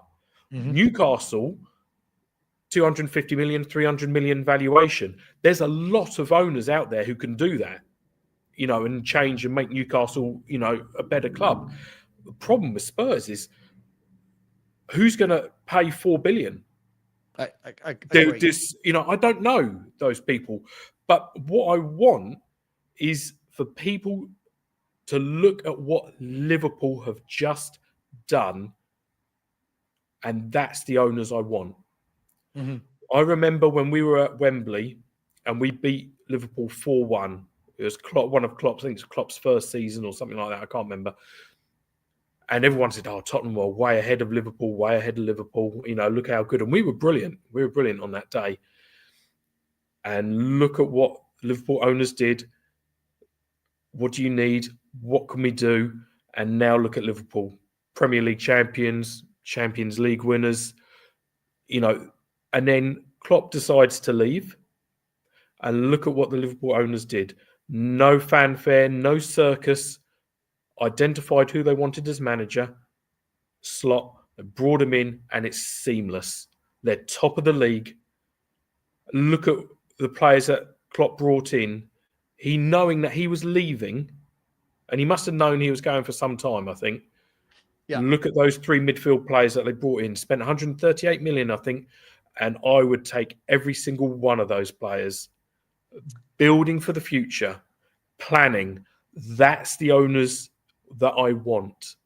And as a manager, I'm looking at the league table and almost anyone, you know, your Bournemouth manager, Fulham manager, Brentford manager, you can't tell me, and having to listen to what I've just listened to, Nottingham Forest, you're having a great season, you deserve to be where you are, but you cannot tell me that if we didn't have one of those managers with this squad, we wouldn't be up there.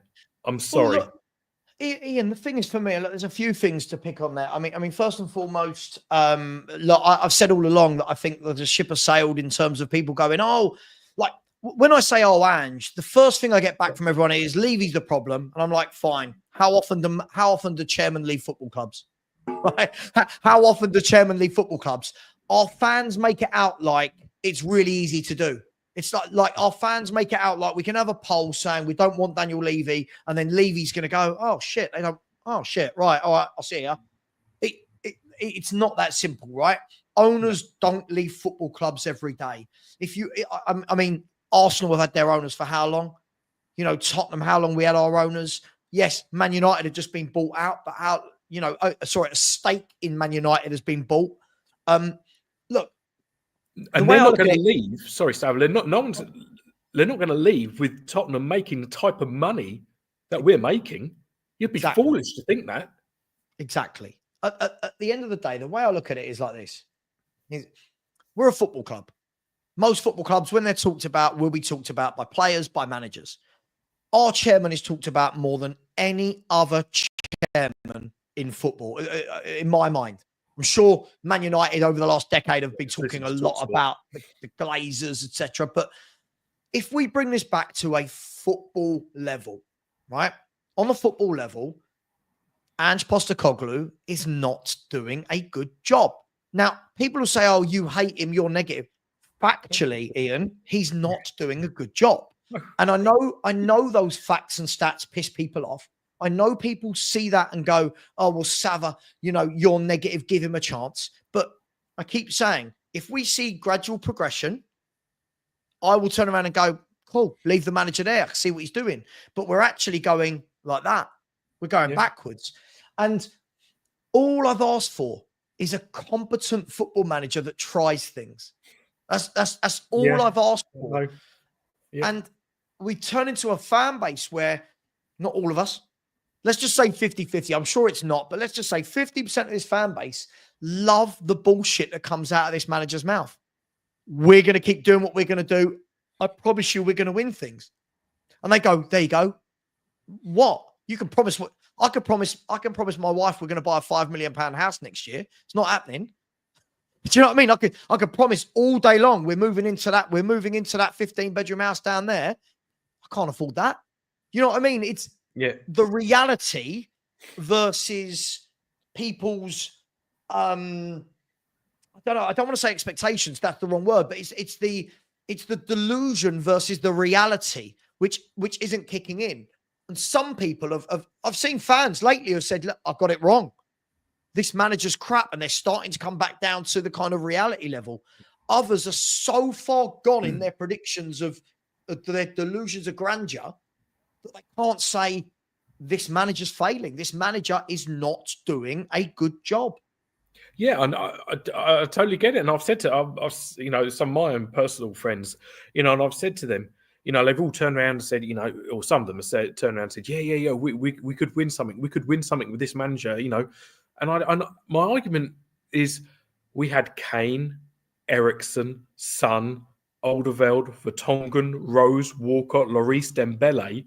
What a wonderful group of players. We didn't win anything with them. What makes you think we're going to win something with Porro, Kulusevski, Sarr, Werner, Johnson? You're telling me we're going to win something with them?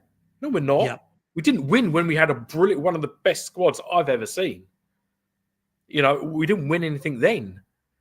You know, people don't realise how far off we are. You know, and people have given me the argument, oh, look at Arteta, what Arteta did. First of all, Arteta won the FA Cup in his first season.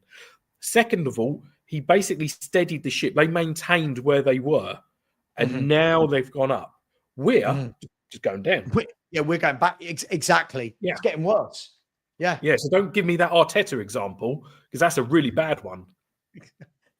Exactly. Yeah, I'm gonna sleep with Mila Kunis in 3 years. Yeah. I'm gonna marry Margot Robbie just because I really want to marry Margot Robbie. Look, this is as I said, Ian. For me, I think you've got to see with anything. I hate the word project. I think it's nonsense in football, right? Yeah. All of this. Oh, you want to start again? Getting a new manager doesn't mean you just have to go right. All 25 players, sell them. Liverpool. No, you bring in a manager that says, do you know what? 15, 16, 17 of this 25-man squad I can work with. And then over the next few years, I'll get rid of a few, bring in a few of my own players.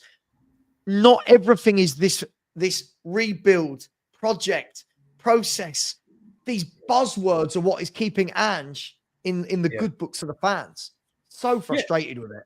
It is. You know, if you're going to say a project, okay, fine. Then fill that team with youngsters.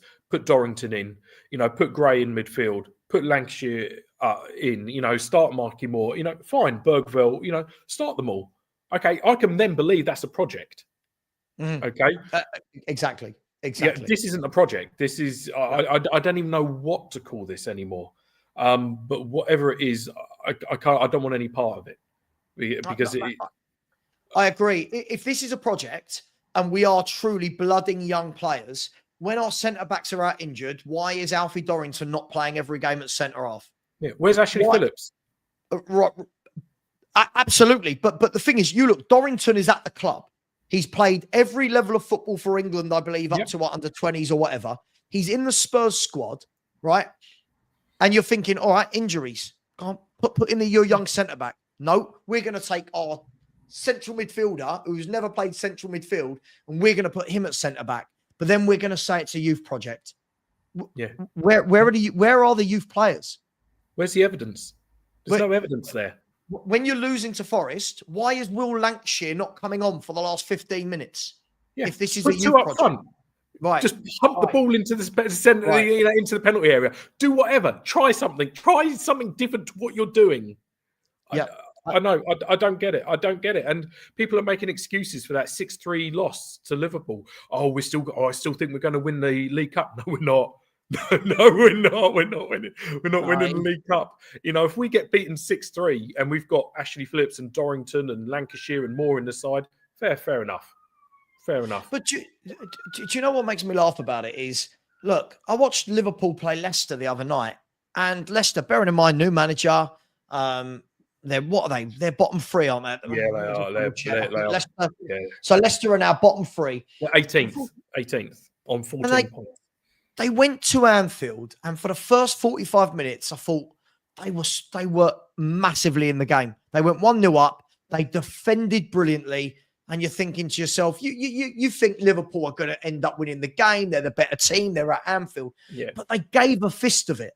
We were 5-1 down at home in about an hour.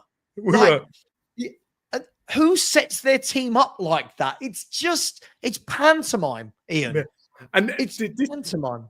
This is it. You see, I remember sort of years ago when we lost, it would really hurt and really get to me.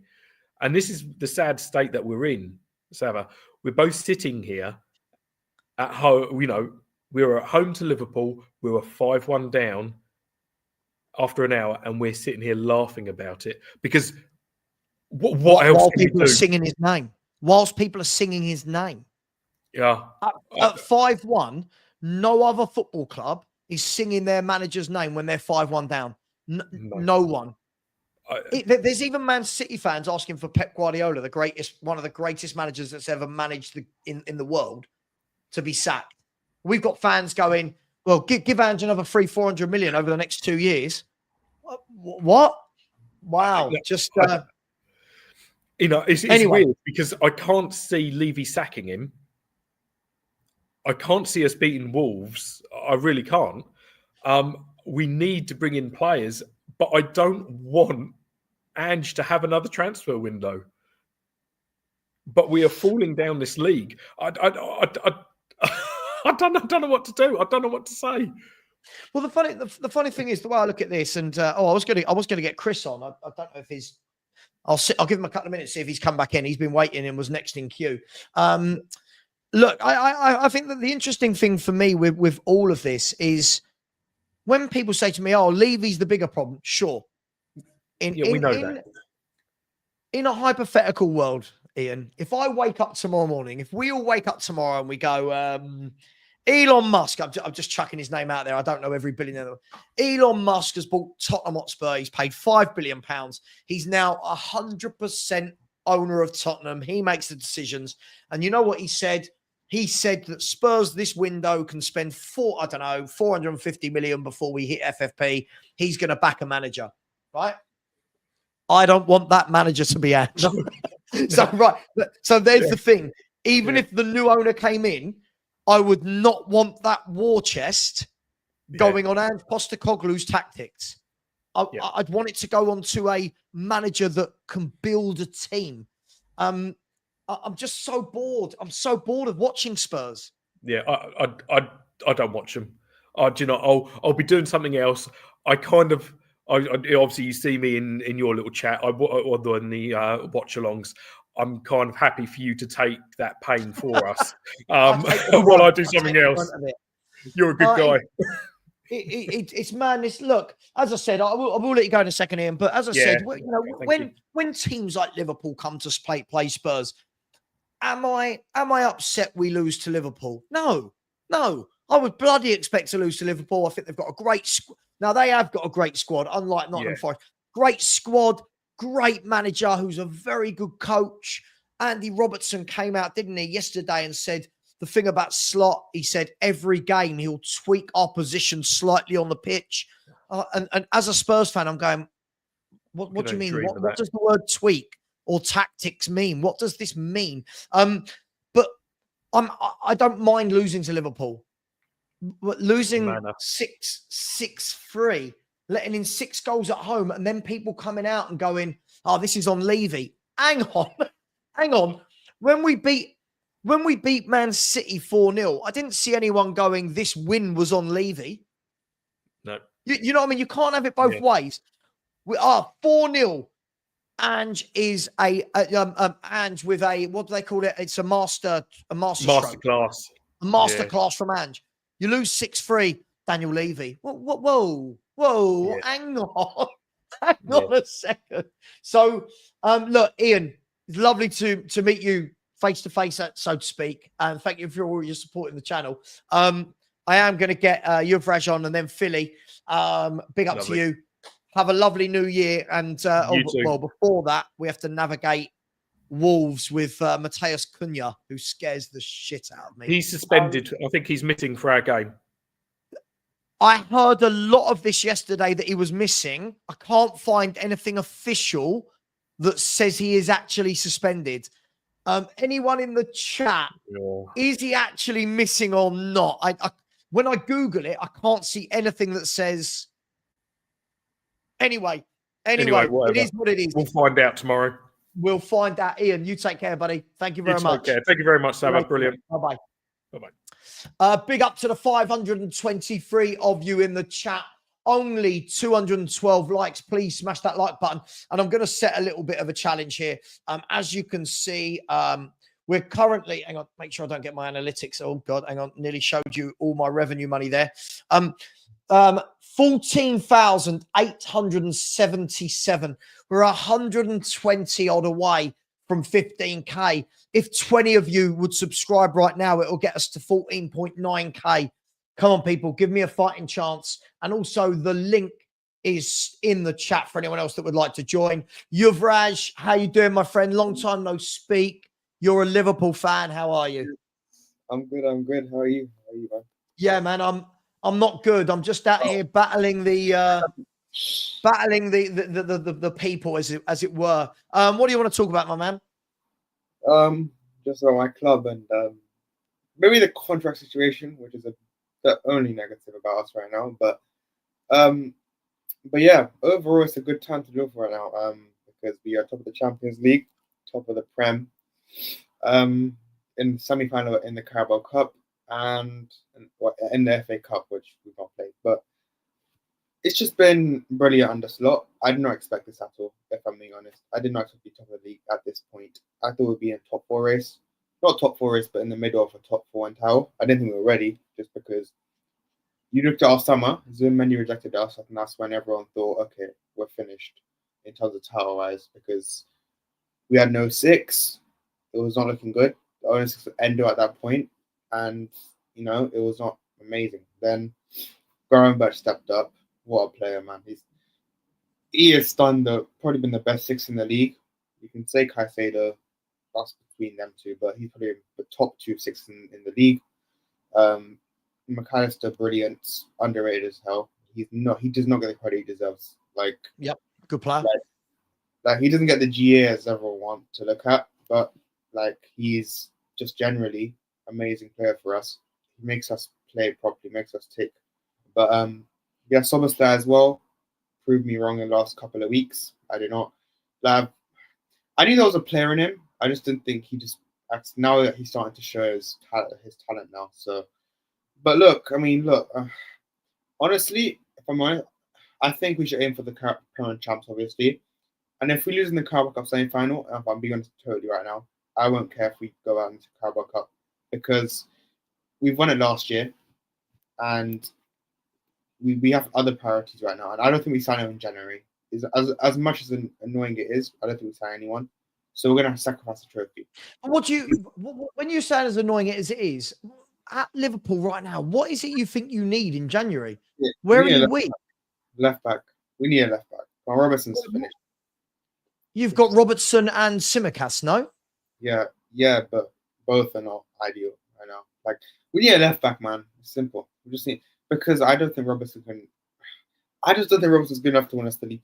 I think we can survive, but I won't guarantee to win the league title, because honestly, hang on, you're 6 points clear with a game in hand, and Andy Robertson is your left back. So where's the rationale behind that statement? He has cost us some games. He has cost us some points. Versus Fulham, versus Madrid, almost we won that game. I know, but he gave the penalty away. Versus Arsenal, where he got cooked by Saka. So, he has made some mistakes, which could, any other day, if he makes some mistakes, maybe we lose the real games. So I'm just saying, look, is left back. I still think we're in the league even if we don't make signings, but it depends on other teams doing business. I think if Arsenal make a signing, which they probably will, then I think you need to act, because I do think we need a 6 still. Because Gravenberch is getting overplayed as hell right now. He is not getting the rest, because he's played it through every game all season. Yeah, I think every game in Premier League so far. So we do need a cover 6. I rate Endo, but I don't think he's enough to be that 6 we need to back up. So look, overall, it's a good time. And listen, we have to just. I think it's in our hands now, this league title. We have to win it now. We have to. It's simple. Yeah, you are definitely in pole position. By the way, sorry, just really quickly, I can't quite work out whether Matheus Cunha is banned or not. Some people are saying he is. Other people are saying he's not. I've just gone on. I've got a Metro article saying Wolves forward still facing a potential Premier League ban. I don't think it's come out yet. Look, listen. Look, you're right. So I think at the moment, if I was Liverpool, I wouldn't really do anything in the January market. I don't think you need to do anything. I don't think you need to upset the apple cart. Let's be brutally honest. You're not going to go out and buy a first choice left back that's better than Andy Robertson in January. You're not. Whatever you say, you're not going to go and buy a left back that automatically comes in. The manager takes out Andy Robertson, who's been part of your team for the last 7, 8, 9 seasons, and he's going to upset the apple cart at the same time as all the issues with Alexander-Arnold, Salah and Van Dijk. I don't think your manager's that silly. I think you're going fine. Look, yeah, just on the contract situation, I think Trent will leave just because there's Spanish reports saying he wants Madrid. He kind of he's told the club apparently he wants Real Madrid. So if he wants to go, he can go. Look, I don't want a player that doesn't want to be here. So if you don't want to be here, you can. And plus, I think Trent's the easiest to replace out of the three. Still be hard to replace, 100%. But out of all the three, I think Salah and Van Dijk are harder to replace because you're not getting the GA Salah. There's no player in the world you're getting that's like getting Salah GA. And Van Dijk's the best centre back in the world. So if we lose Trent, it'll be annoying, 100%. Like, I want to keep him, of course, but do you know what, Yuvraj? I agree with you. For as good as I think Trent Alexander-Arnold is, I think losing one of the best centre-halves in the world and losing one of the best goal scorers in the world in Salah, for me, they're the biggest two problems. Yes, you're going to lose a right back with fantastic passing, etc. But I think you can still win leagues with I don't want to say average. You can still win leagues without top fullbacks. I don't think you can win leagues without top forwards and centre halves. So I think you've got to get those sorted. At the end of the day, if Alexander-Arnold goes, he goes. He's given you wonderful service. And if I'm him, I'm going to Real Madrid, right? I'm going to go and try something new. I'm going to go and play for the biggest club in the world. It is what it is, right? I don't know, man. Like, I have a mixed feeling about Trent if he leaves. Like, you can go for any challenge. I don't mind it. Listen, he's been here for long. He's been here since the academy. So if he wants to leave, he can leave. I think the worst thing is he didn't want a free. That's the only bad thing here. Yeah, but that's not necessarily on him, is it? That's, when you're saying mixed feelings about what? A player that's given you 8, 9 years, won everything at your club, given you years and years of service, and then doesn't go to one of your rivals? Mixed feelings, really? It's just like, I don't know, man. Look, I will have to wait and see. I think he will go, but he could stay. All of a sudden, all three could stay, and this could all end. And we're just not discussing. But I think one will leave, and it'll be Trent. But look, he'll still be a legend, even if he leaves. Yeah, of course. Yeah, but listen, yeah. Look, you're right. I do need to move you on. I've got 4 people in the queue behind you. So look, I've got nothing against Liverpool. I think you guys will win the league now. If you don't, obviously all your fans will start with the bottle talk and all of this. But look, I don't think Arsenal have got enough to win it. Man City are in a mess right now. This is Man City's reset season, right? This is your season and Arsenal's season to capitalize. You guys are. They're not. I fully expect you to win the league. One last question, just quickly before you go.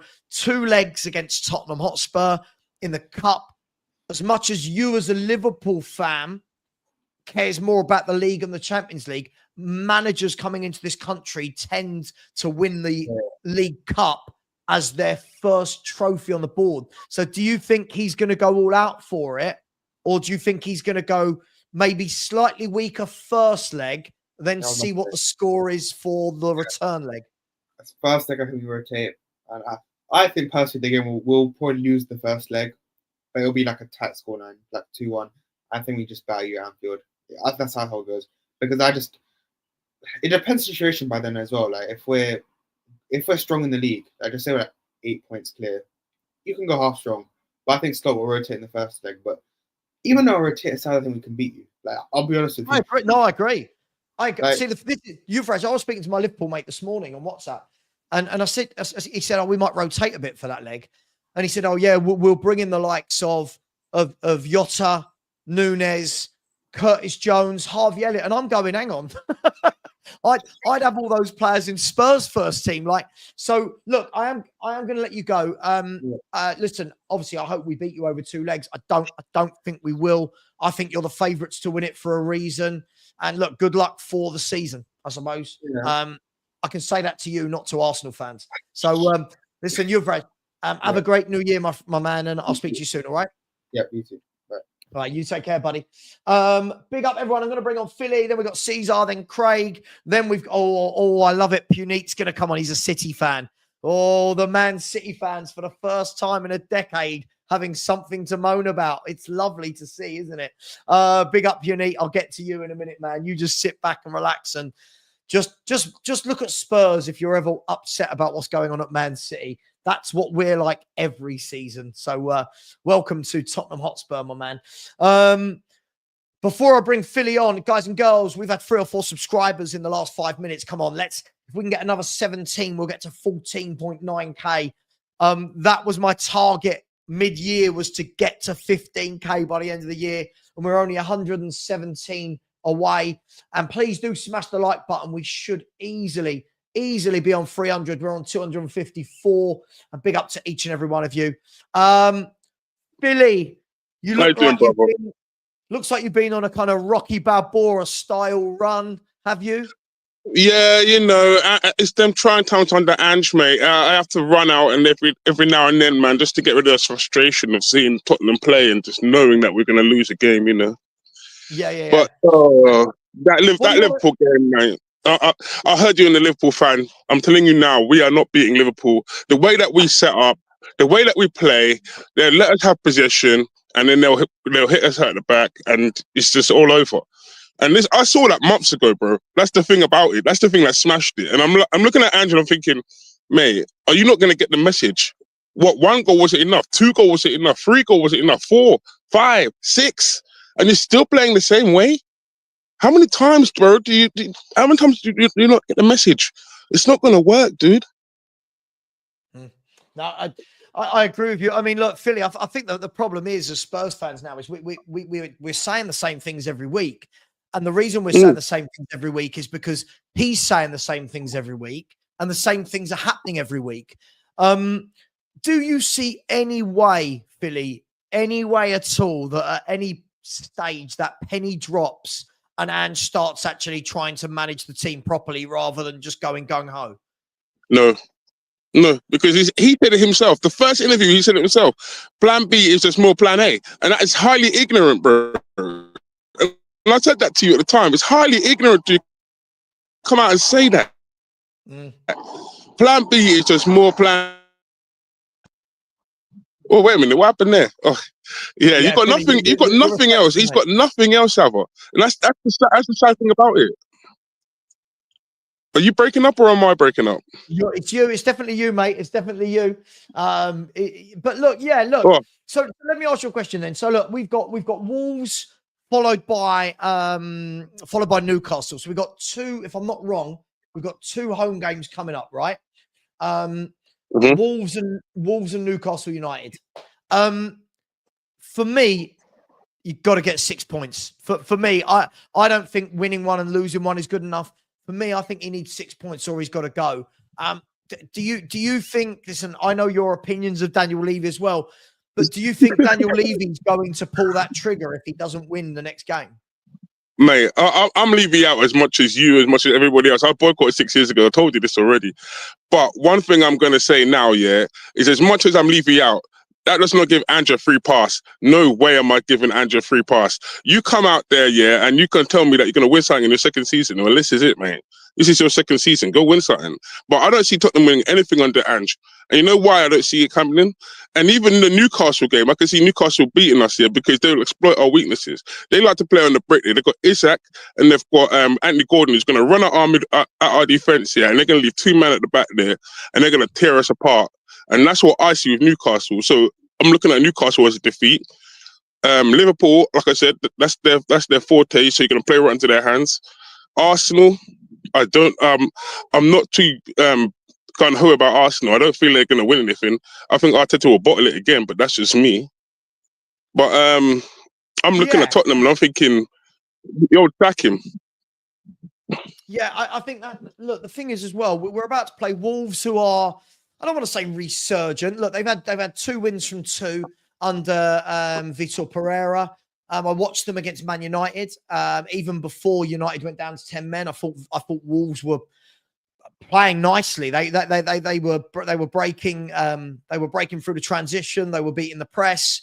They looked good. The likes of Ait Nouri looked good. Mateus Cunha looks that's a player. That's a proper player. But like you said, both those managers, in terms of Eddie Howe and Pereira, will be looking at Spurs and going, this is how we get at Spurs. And the difference is Ange won't be looking at them and saying, this is how we negate them. He'll just say, this is what we do. So I don't know what to expect from the next 2 games, mate. I've given up predicting Spurs results, Philly. Well, mate, I'm going to say this. I'm going to say this to you, yeah. And I said at the beginning of the season, and I felt this way from a long, long time. I don't care whether Spurs win, lose, or draw, mate. All I can see with Ange Postecoglou is that we're not going to win anything. And the way that we play, he's just going to play right into the hands of Wolves and Newcastle, because you're going to set the team up here where we go gun ho, we leave 2 at the back, we'll take 1 ball over the top, 1 ball down the side. Our wing backs will invert, so they'll leave the space in behind. My man will run into the space, and then it will be 1-0. And the fact that we're playing Archie Gray in that position, you're asking for trouble, bro. I'm sorry, you are. Yeah, I mean, it's just mad, isn't it? When Ange was asked about playing Archie Gray in that position, and he said, "Oh, we've got no other options." I mean, if you are Dorrington sitting on that bench as a centre half or in the squad, aren't you thinking, well, hang on, I mean, I don't know, I'm making this up. Dorrington might have been at this club for 7, 8, 9 years as a kid, come all the way through the ranks, got into the first team, and you're thinking, right, all the centre backs are out. This is me. This is my time. This is my time. And then he's not getting given. What would you be feeling like if you were Dorrington right now? I would want to go. I would want to go. And this is the problem with a lot of the youngsters at Tottenham. They don't get into the first team. So at the end of the day, they say to themselves, look, I want to go. I'm not going to play. You're not going to give me the chance to play. So therefore, I have to think about myself and go about my business and go and play for another team. And that's what's happened down the years at Tottenham Hotspur. So many players. Look at Nodi Madueke. He said, no, I don't want to stay here. I'm not going to play. And this is what's going to happen with the likes of Archie Gray, the likes of Bergvall. Yeah, they're going to plateau. I could see Bergvall being the next Harry Winks, because he's going to plateau, because the amount of pressure that's on that boy, yeah, at 18, I could see him cracking, dude. And that's the sadness of him. Now, the other one, yeah, Archie Gray. I don't rate Archie Gray. I think he's had a decent season. Not as much as the Spurs fans have gone on about him. He's a decent player.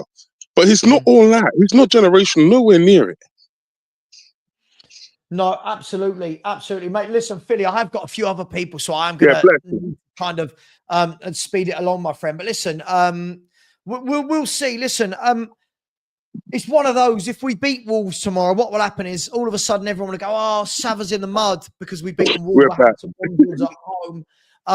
We should be winning games like tomorrow. We should be beating Wolverhampton Wanderers. Listen, Philly, take care, bro. Much love. Man, we'll catch up, brother. Blessed, yeah? We'll catch up. Blessed, mate. Yeah, always, man. I'll speak to you soon. Take care, mate. Right, so I'm going to bring on, I got Chris, and then I'm going to bring on Caesar after that, who's telling me he's a Club Bruges fan. So God knows what he wants to talk to me about, but we'll find out. Then I've got Craig and Puneet. So guys in the back room, just watch the show as if you were watching normally, and I will get to you in the end. Don't worry. Just quickly before I bring Chris on, Seven has been a member for 16 months. Big up to you, Seven. Sanctuary of Seven. Happy New Year to you as well, my friend. Thank you very much. Waka has said troll. I don't know what that was about, but big up to you. Waka has come on and said there's no winning with these people, Savva. Crazy.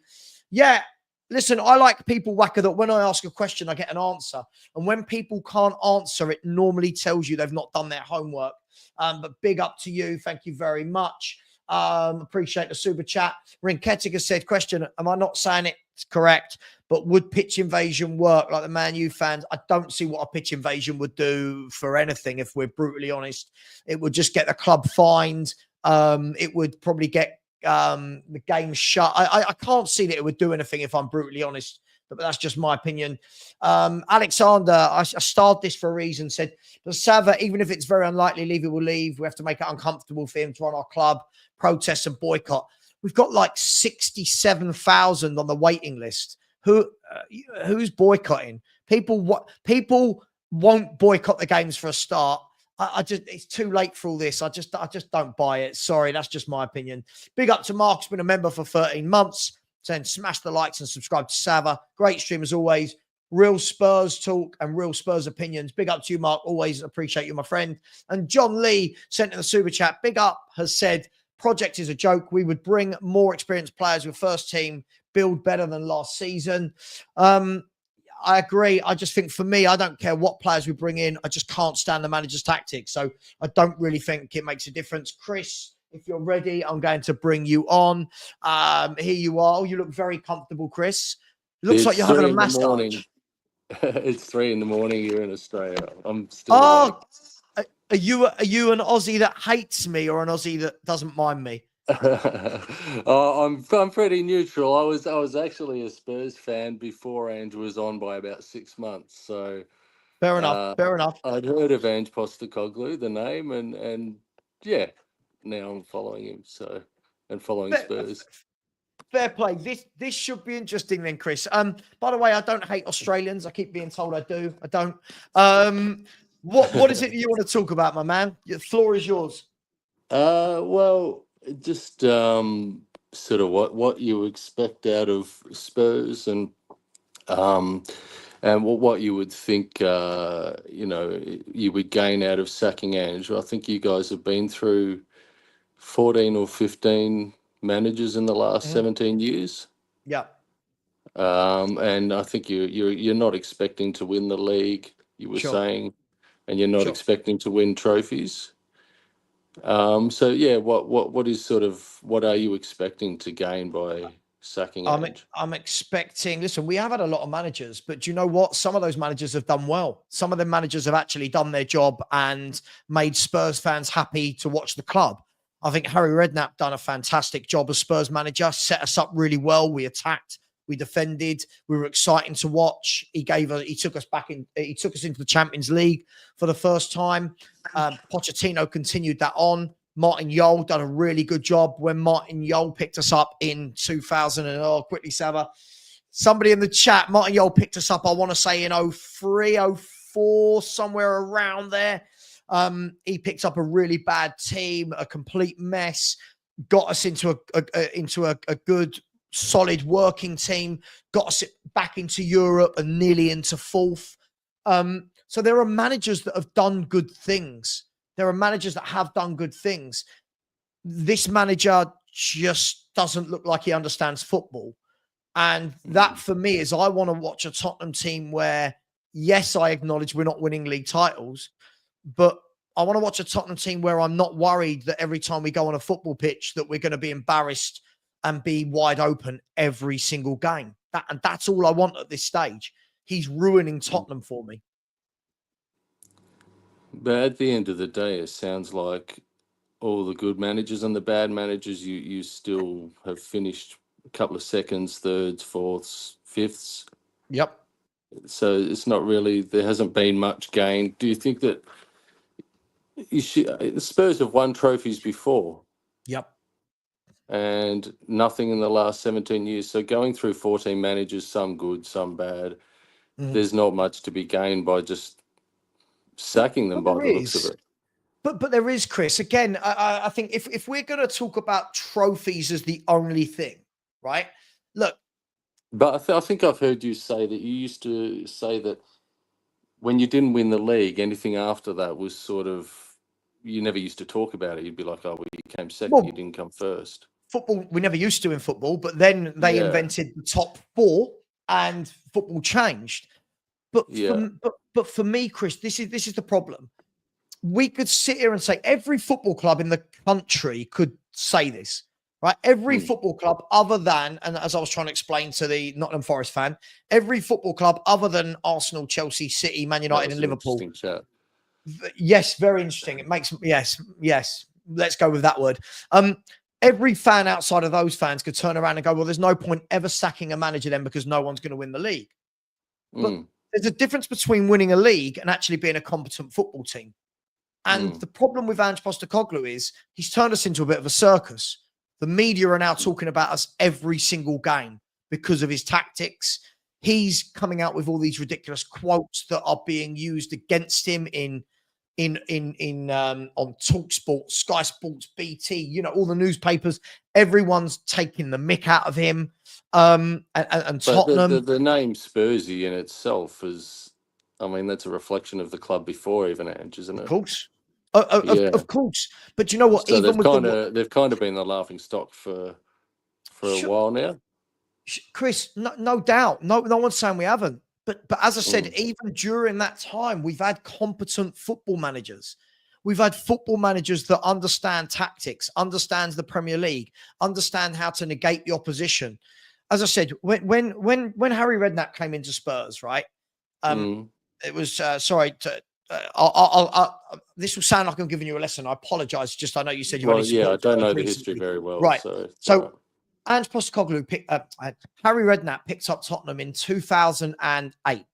Complete lie, Savva. Quickly get there quicker. No, I'm right. Harry Redknapp picked up Tottenham in 2008.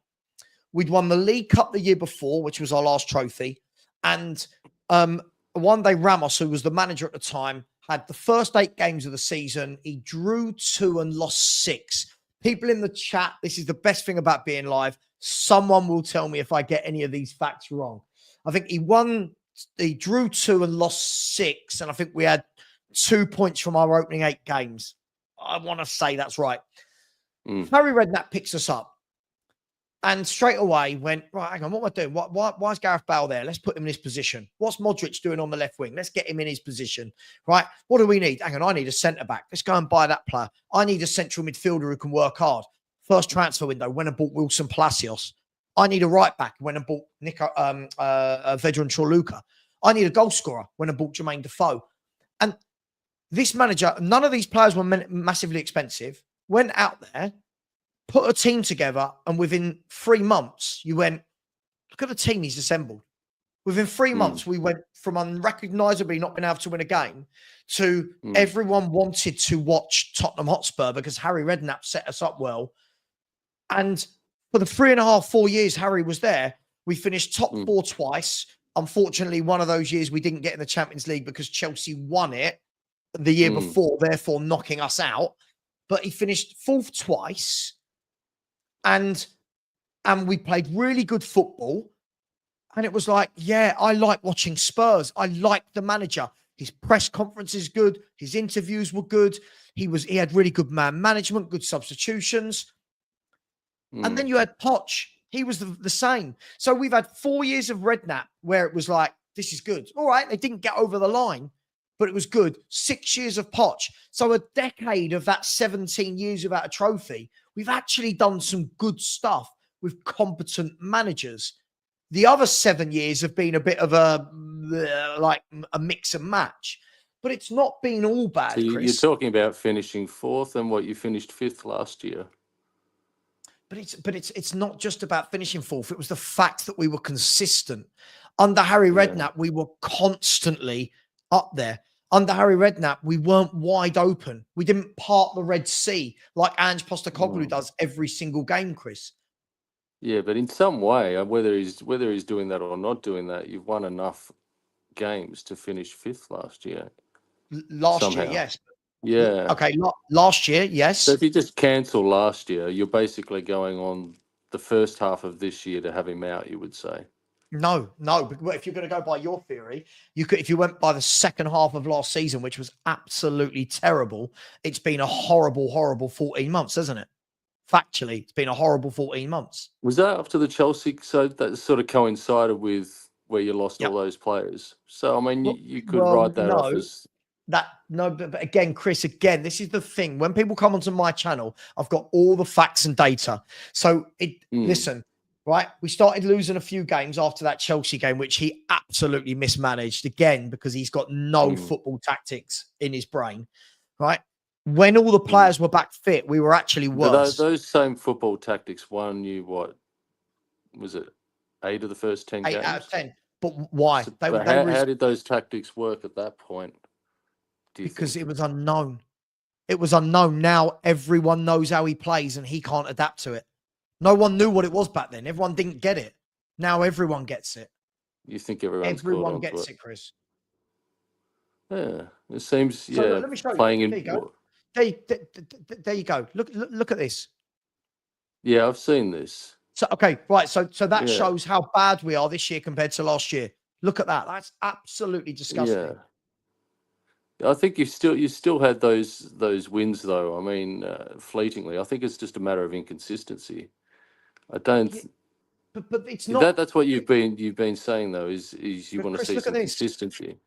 When we're talking about inconsistency, look how consistently crap we are. 1.28 points per game. That's the worst we've been for 20 years. But again, it's not inconsistency. I hate to say it. It sounds like you've been participants for 20 years. You've been a top 5 club, you say, or a top 6 club. Last year you were top 5. Yes. And you unlikely, but you could finish top 6 this year. Unlikely because you just smashed by injury. But Chris, this isn't just about whether we finish 5th or 6th. Watching Spurs is hard work. Yeah, watching Spurs but it has is hard been for work. a long time. Yeah, it has been surely. But it wasn't under Redknapp. It wasn't under Poch. It wasn't under Martin Yole. No, it wasn't always. And this guy's got some good players at his disposal and doesn't know how to utilize them. Look, at the end of the day, Chris, you've got to look at it like this. You can go back as much as you want to 18 months ago in the first 10 games of his I'm career. going back 18 years. I'm putting the whole thing in perspective. Yeah, okay, but if you're going to put the whole thing in perspective, if you're going to put it all in perspective, I'm wondering what sacking coaches or managers has actually brought the club, and it's. What do you mean? We've had some. You're saying it's brought you high level of participation, really. Hang on, but Chris, listen. No offense. I know you said you've only just started supporting Spurs, but ask any Spurs fan, under Redknapp, under Poch, or under Ange, what they'd rather support. No one's picking Ange. No one. But you're saying there's a lot of deluded fans that are behind Ange, so there must be some that would pick Ange. Okay, but those people would be very, very wrong. I'll ask the chat right now, guys and girls. Is anyone gonna pick Ange over Harry Redknapp or? Well, you're saying there was 4,000 people polled the other day, and 90% chose Ange or so. But this is where we're at as a fan base now, right? Yeah. Look, Chris. Listen, I'm going to say I get it, right? I know, as you said, you've only started supporting them recently, and I haven't got a problem with anyone who's just started supporting Spurs. That's not my agenda at all. But there's so much more than just, do we finish 5th? Are we participating? We don't look a football team, Chris. We don't look a football team. We've got players of smaller clubs coming out and saying, yeah, we know how Spurs play. We know what to do against them.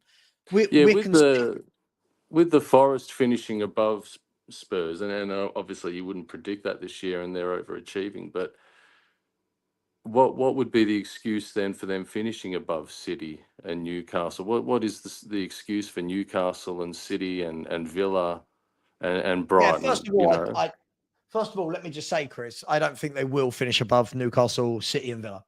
Right? This is the thing. Cream rises. The cream will rise.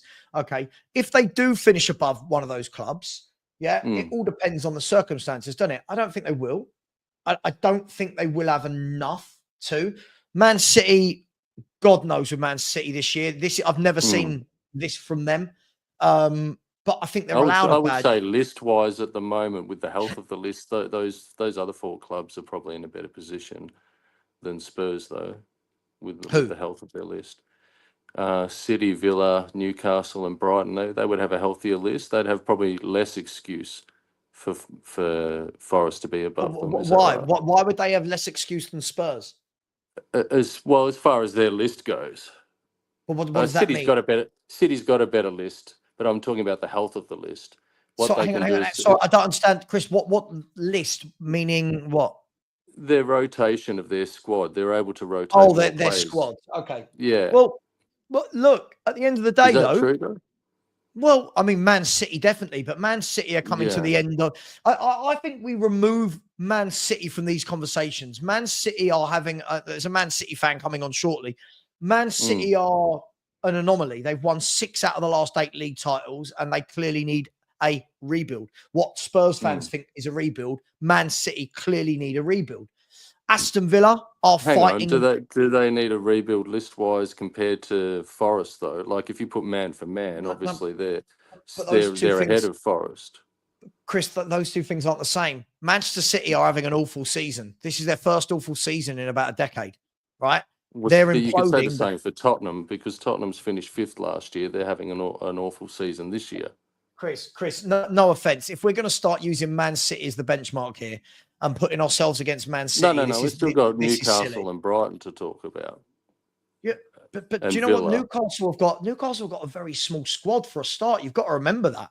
And Newcastle, Newcastle are currently doing this, aren't they? Newcastle's form is going up and up and up and up and up.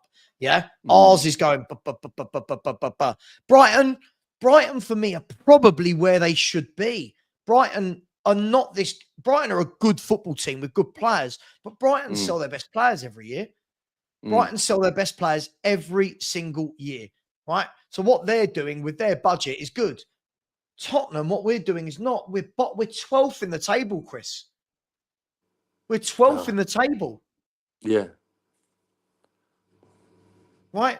Look, I mean, at the end of the day, we could talk about Man City against Spurs, whatever, but Man City for me, and look, I'm interested to see when Punique comes on as the Man City fan, but Man City have won 6 titles in the last 8 years. They're allowed a year where it doesn't work. Tottenham Hotspur, we're getting worse and worse under this manager. There's a real big difference. Well, end of year, yeah. Like you take the second half of last year. I just take end of year results.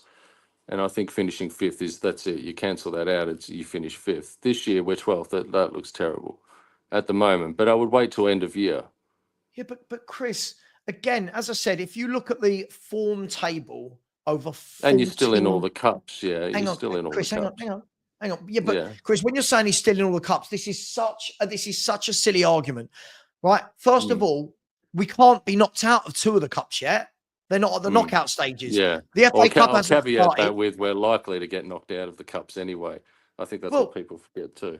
We are likely to get knocked out. The FA Cup hasn't started.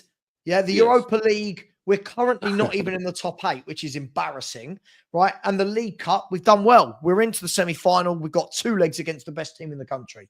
But and I don't think we're going to get if you look at the last 14 months, we are 14th or 15th in the form table. That means that for 14 months, 13 or 14 teams have been better than us under this manager.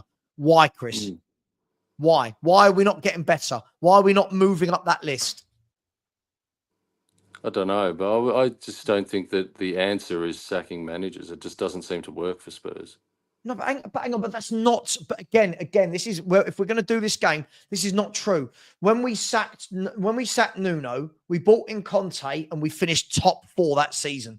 So sacking a manager that year did work. But you sacked the manager. Okay, so league position does matter. Top 4. But hang on. But you're saying on one hand it doesn't matter, and on one hand it does. No, that's not what I said. But you want to take the second half of last year, but not the end result. You finished 7th the year before, and now you finished 7th, and then you finished 5th. So in 2022 you finished 7th. Is that right? No, in 2000. So he made an improvement on the year before. Right, hang on. But again, this is where, no offense, this is where, had you have been a Spurs fan, there's context behind this. The year before Ange, we finished 8th. Why did we finish 8th, Chris? The year before. I don't know. Why did you finish that? But so there you go, right? So you did have Harry Kane. I know that. Hang on, no, Chris. But again, see, here is the difference between someone who supported this football club for 40 years and knows every year inside out. Go on, educate me. Right? This is the difference. The year before Ange Postecoglou joined, right? This manager, the manager we had, Antonio Conte, left the club. When Antonio Conte left the club, we were 4th. We then had 2 interims come in, manage the club that was just a complete mess, and we imploded and finished 8th. We were not the 8th best team in the league that year. We should have been up and around 4th, 5th, or 6th. Last year, Why did Conte leave? Just quickly. Conte was never going to stay at this football club, was he? Conte signed an 18-month contract, wasn't backed by the manager, was never going to be here for that long.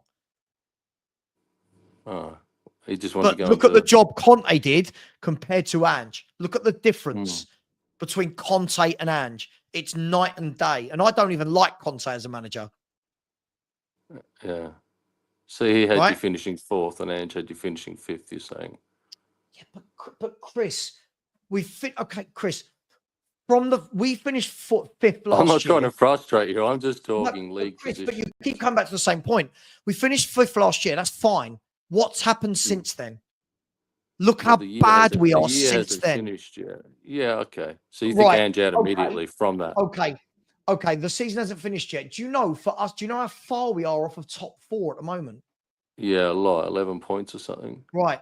So you can come out with this answer of we're 11 points off top 4. You can come I don't think you'll finish top 4 or 5. No. Right. Okay. So either way, we've gone backwards. Either way, this manager is taking us backwards. Every fact, every stat. He had 10 good games at the start, which helped him finish 5th. If it wasn't for those 10 games, look at his tenure. It's been disgusting. Right? Look, Chris, I need to get the next person on, but it has, Chris, factually. Throw an answer at me. I'll give you some stats. Oh, no, you can go if you got to go. But when I said his tenure, other than those 10 games, has been disgusting. Can I say statistics? Oh, sorry, you go. When I said to you his tenure, other than those first 10 games, has been disgusting, you went, "Oh, was it?" Look at the stats and the facts. Everything is bad. Everything is bad under this manager. Everything. I just think if you win enough games to finish 5th, whether it's bad or in the second half, if you win every second game and you lose every second game, or you win them all at the start of the year, you lose the second half of the year. Either way, you've finished 5th. That's it. Sure. Okay. Yeah. So I would wipe that out, and I would count this first. What is it? 18 games. Right. So half a season, we're in the bottom half. For half a season, we're in the bottom half, Chris. That's stackable on its own, isn't it?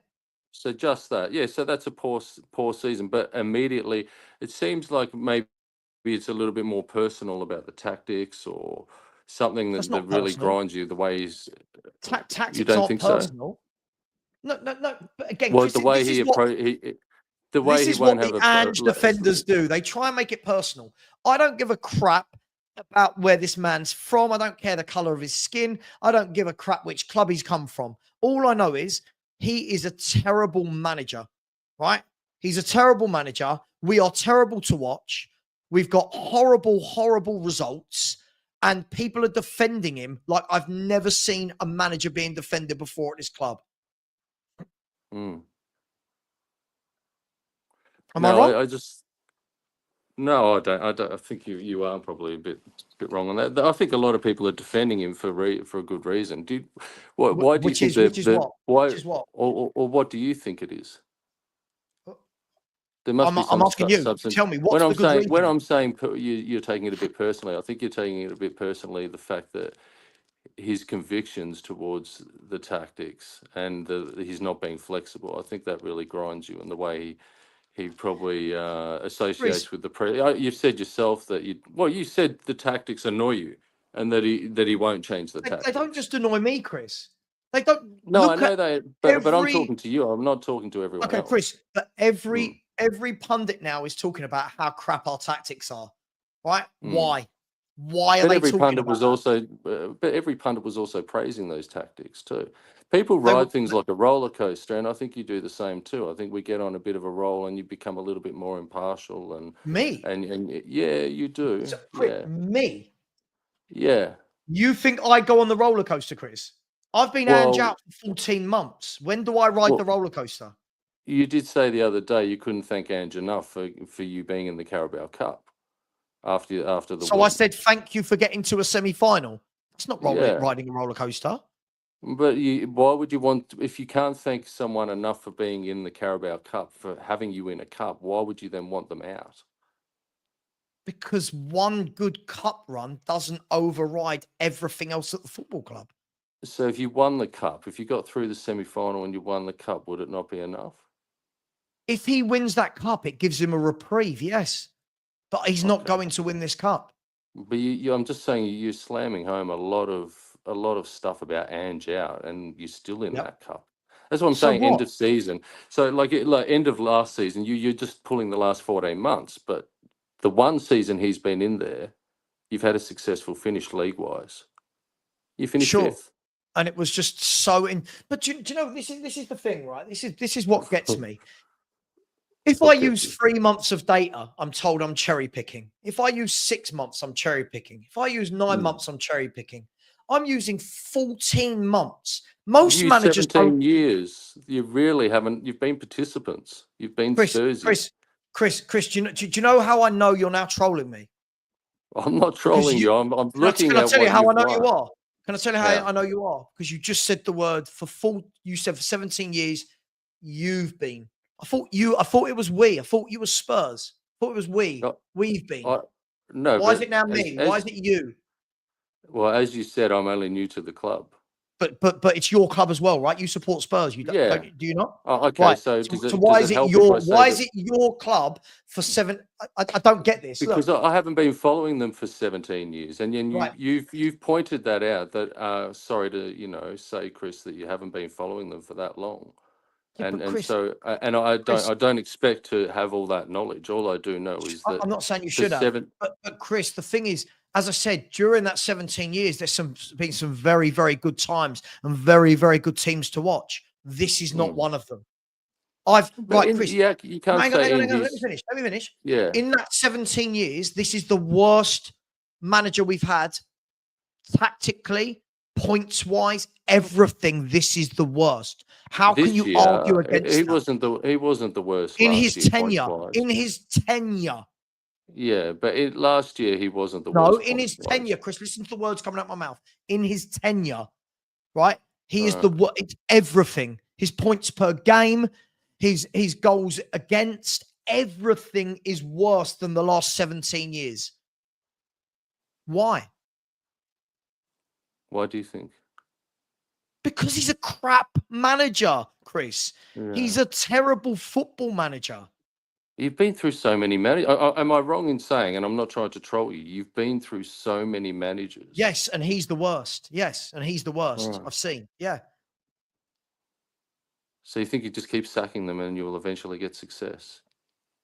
You said that, not me. Again, this is how you've not listened to a word I've said. I just want a competent manager at this stage.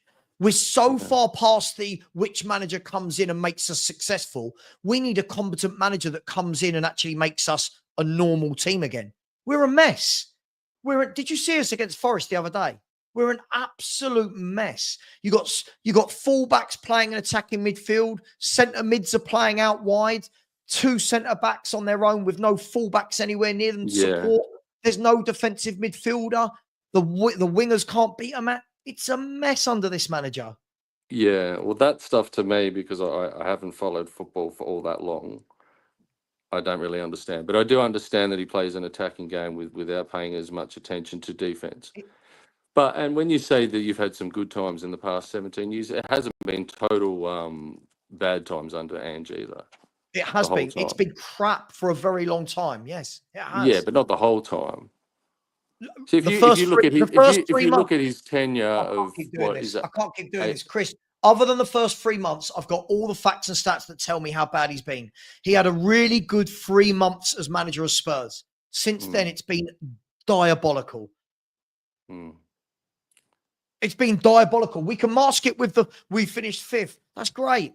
So what? We finished 5th. You finished 5th. It's not masking anything. It's a stat. But you can't just cherry pick your own stats. You finished 5th. Do you know what? This is how I know. This is how I know you're an Ange defender and not a Spurs fan. I hear this all the time. Sorry. If I'm Ange in, then I'm not a Spurs fan. Is that what you're saying? Well, you just said you said you in regards to talking about Tottenham, not we. So I don't know. Pick and choose. Are you a Spurs fan or not? This is more your club. You've been following them for what? It's not about 40 years? being more my club. I've been following them for 5 minutes. I'm just having a chat with you. So that's why when I tell you I've got all the facts and stats that show me he's the worst manager in those 17 years, and you're going, but it's not all been bad. When was it good under this manager? Tell me when it was good. Yeah, at the start, for about a fifth of his time, and I would say for about the fifth of the last 17 years of that time, you've had successful manager or a manager that you've liked. No, see, What? you don't know. Again, no offense. No, I'm not being rude. It's not been a fifth of the last 17 years. We were brilliant for years under Harry. We were brilliant for years under Poch. Sorry, that's Brilliant? That's were not brilliant. true. Chris, you don't know Spurs were Spurs. brilliant. Chris, did you watch us under Pochettino? No, I didn't, but were you brilliant? We couldn't get over that line, but what a great team we were to watch. If you said that to other clubs' fans, would they say you were brilliant? Chris, please, do you know what I'd love to do? Please, can you go and do some research on Tottenham and then come back to me? Because I will. And I've done a little bit, obviously not. No, you as much haven't, as what Chris. you want me Chris, to. you haven't, because where this is now embarrassing, right? Where this is now very, very embarrassing is you saying under Redknapp, don't get me wrong, not every game, but the majority of it was brilliant to watch. Yeah. But again, this is where you don't know your football. This is where you don't know Spurs. Under the Harry Redknapp era, Harry Redknapp was up against 4 brilliant teams in the Premier League. We shouldn't even been in the top 4. At that time, there were 4 very good Premier League football teams. Yeah. So under City, Liverpool, and Arsenal are pretty good. I mean, maybe not Arsenal wouldn't be brilliant. But Liverpool under that City time, brilliant. City, Liverpool, Arsenal, Chelsea were all very good. Then Man City started joining that group, right? Look, were we amazing to the point where we could win a trophy? No, we kept slipping at the last hurdle. But bloody hell, everyone in the country were like, wow, Spurs are a good team. They laughed at us because we couldn't get over the line. But people were like, wow, look at the team Potter's put together. Look at Spurs watching. Look at watching Spurs under Harry Redknapp. Can I just say, with this, Spurs are good to watch. Do you not think that there's been... No. In the last 12 months, that people have said... I think we're horrible to watch. I think No. But pundits have been saying on television that they enjoy watching Spurs. Of course they do, because they're not Spurs. Chris, they're not Spurs fans. Do you know, this is the thing. When you see Tottenham 3, Liverpool 6, everyone in the country loves watching that game other than Spurs fans. No, I didn't enjoy watching that. Right, because we're getting ripped apart open. We're getting ripped open. Look, mate, I can't do this anymore, Chris. I think you need to go and do a little bit of research on Tottenham under these managers. I think you need to look at the circumstances that those managers picked us up under, how they built the team, what they did. Then, listen, all the facts and stats prove Ange Postecoglou is statistically the worst manager we've had for the last 17, 20 years. I can't make that up. That's there. You want to come on and go, but... Listen, they're the facts. One of the stats is you finished 5th last year. That is a stat. Sure. And what good has that done us? You have to win games to do that. You have to win, get the points on the board. What good has that done us? Well, what good is finishing 4th or 3rd or anything done for you guys? Or 6th or 7th in the last 17 years? For lots of... Chris, please go and do your homework on Spurs. Unfortunately, this is the problem. We've got a lot of fans coming here supporting Spurs because of Ange, don't know Tottenham Hotspur. Like I said, I was supporting Spurs before that. Okay, all right. Well, 6 months before Ange, but lots of fans that joined Spurs recently, then trying to educate fans that have supported this club for 40 years about how Ange has done X, I'm not Y, educating Z. you at all. I'm pointing out a stat as well, as you are. I'm not trying to educate you at all. I would never do that for someone. Let me ask you this question, and then I'm going to let you go. Would you sack Ange Postecoglou? I would wait until the end of the year. I wouldn't be cool. Then you're happy to be bottom half. So there we go. We've got to the end of it. We've now got fans that want to be bottom half. Well, actually, I'll probably give him another year after that, considering the injuries. Cool. Yeah. Then I'm going to say this, and I'm going to let you go. You have got what you deserve. That's what I'm saying. Are the new fans that are coming in? I didn't hire him. Yeah, but the new fans that are coming in to support Spurs, we have no standards. You've got no standards for this football club. So listen, I'm going to let you go. At the end of the day, that is interesting. What is the standard of Spurs? What is the standard? The standard is that we should. I don't know. You've asked me twice and cut me off both times. Go.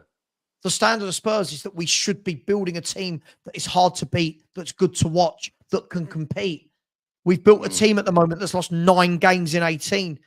You've 9 lost in 11 18, players. Chris. You've lost 12 players. You can't rotate.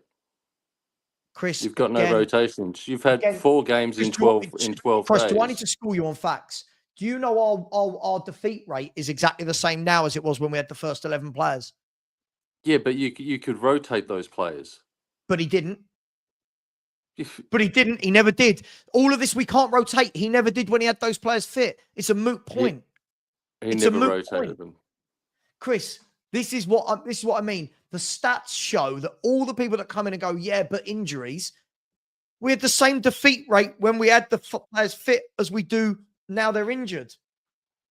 You can't just make up things. Oh, we've got injuries. Yeah, but we were losing games. He was rotating. You're saying he was rotating no players. You were using the same 11 every week.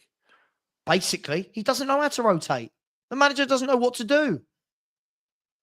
The manager doesn't know what to do. Look at him. Look what Son, every game plays Son. Every game Kulu. Every game. Yeah, Never does Kulu anything needs a different. rest. Look, I need to All right, you move on. Okay, I'm going to move on. Listen, as I said, you've got the Spurs you deserve, my man. Thank you for coming on. I appreciate it. Thank you. Okay. Take care. Cheers. Bye-bye. See ya. Bye.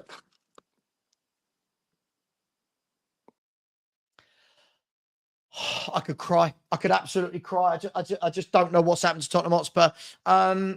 Caesar, are you there? It's showing me that your camera is off. If you don't put your camera on in the next 10 seconds, I'll go to Craig. And then Paneet, then Josh, then Graham.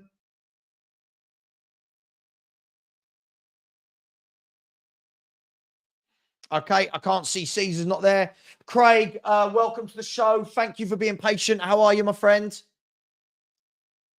You're on mute. You're on mute. You're on mute. Sorry, mate. I hope you had a good Christmas. No, listen, happy Christmas to you as well and to your family. How are you? Doing okay? I'm great, mate. I'm great. I'd like to wish all your viewers, everybody in the chat, a Merry Christmas, and I hope they have a great 2025. Really appreciate that. I'm sure everyone else in the chat does as well. What do you want to say, Craig? What do you want to talk about? Hey, I'm here to talk about anything you want. I'm happy to talk about Spurs, Newcastle, anything you want. Well, listen, you go. I've been talking for 2.5 hours now. So you kick off with a subject and we'll see where it leads. Well, to be fair, I agree with pretty much everything you've said about, well, I like to call him Maximus Postecoglou. Are you not entertained? Yeah. Like, to be honest, like you say, after his first 12 games, it was obvious how to play is. Just sit deep. He's on the counter-attack. He's given plenty of opportunities away. And he's not flexible. And it's like, however, mate, you've had well over a year to learn your lesson and come up with some new tactics and sort this out. And he just keeps doing the same thing over and over again. And I don't know how he's still in the job. Listen, Craig, me and you both. Look, I think the key thing I've always said about this is if I see a manager, and it's only my opinion, if I see a manager that wants to change, wants to adapt, that tries to counter the opposition, that makes us hard to beat, that plugs holes in the defense, fine. But every game, when it's the same thing, myself and Stel, for an hour before the game against Nottingham Forest, we said, we all know how Forest are going to score their goal. We all knew it was going to be a breakaway from either Hudson-Odoi or Elanga. That's how they're going to score their goal. How did they score? A breakaway from Elanga, fed in, he scores his goal. It's so obvious, and it's painful that the only man that can't see it is the manager, that is the one that's got the power to change it. Right, I've got a question for you. Like earlier on, you said, like, if you got rid of Ange, you don't have to start again because obviously you've got players there. I understand this because we've got Eddie Howe. We've still got players from the Championship playing in our team, so you wouldn't need to buy an entire new squad. My question to you is, currently, Spurs are like the top scorers in the league, I believe. Is that right? Or they're there or thereabouts?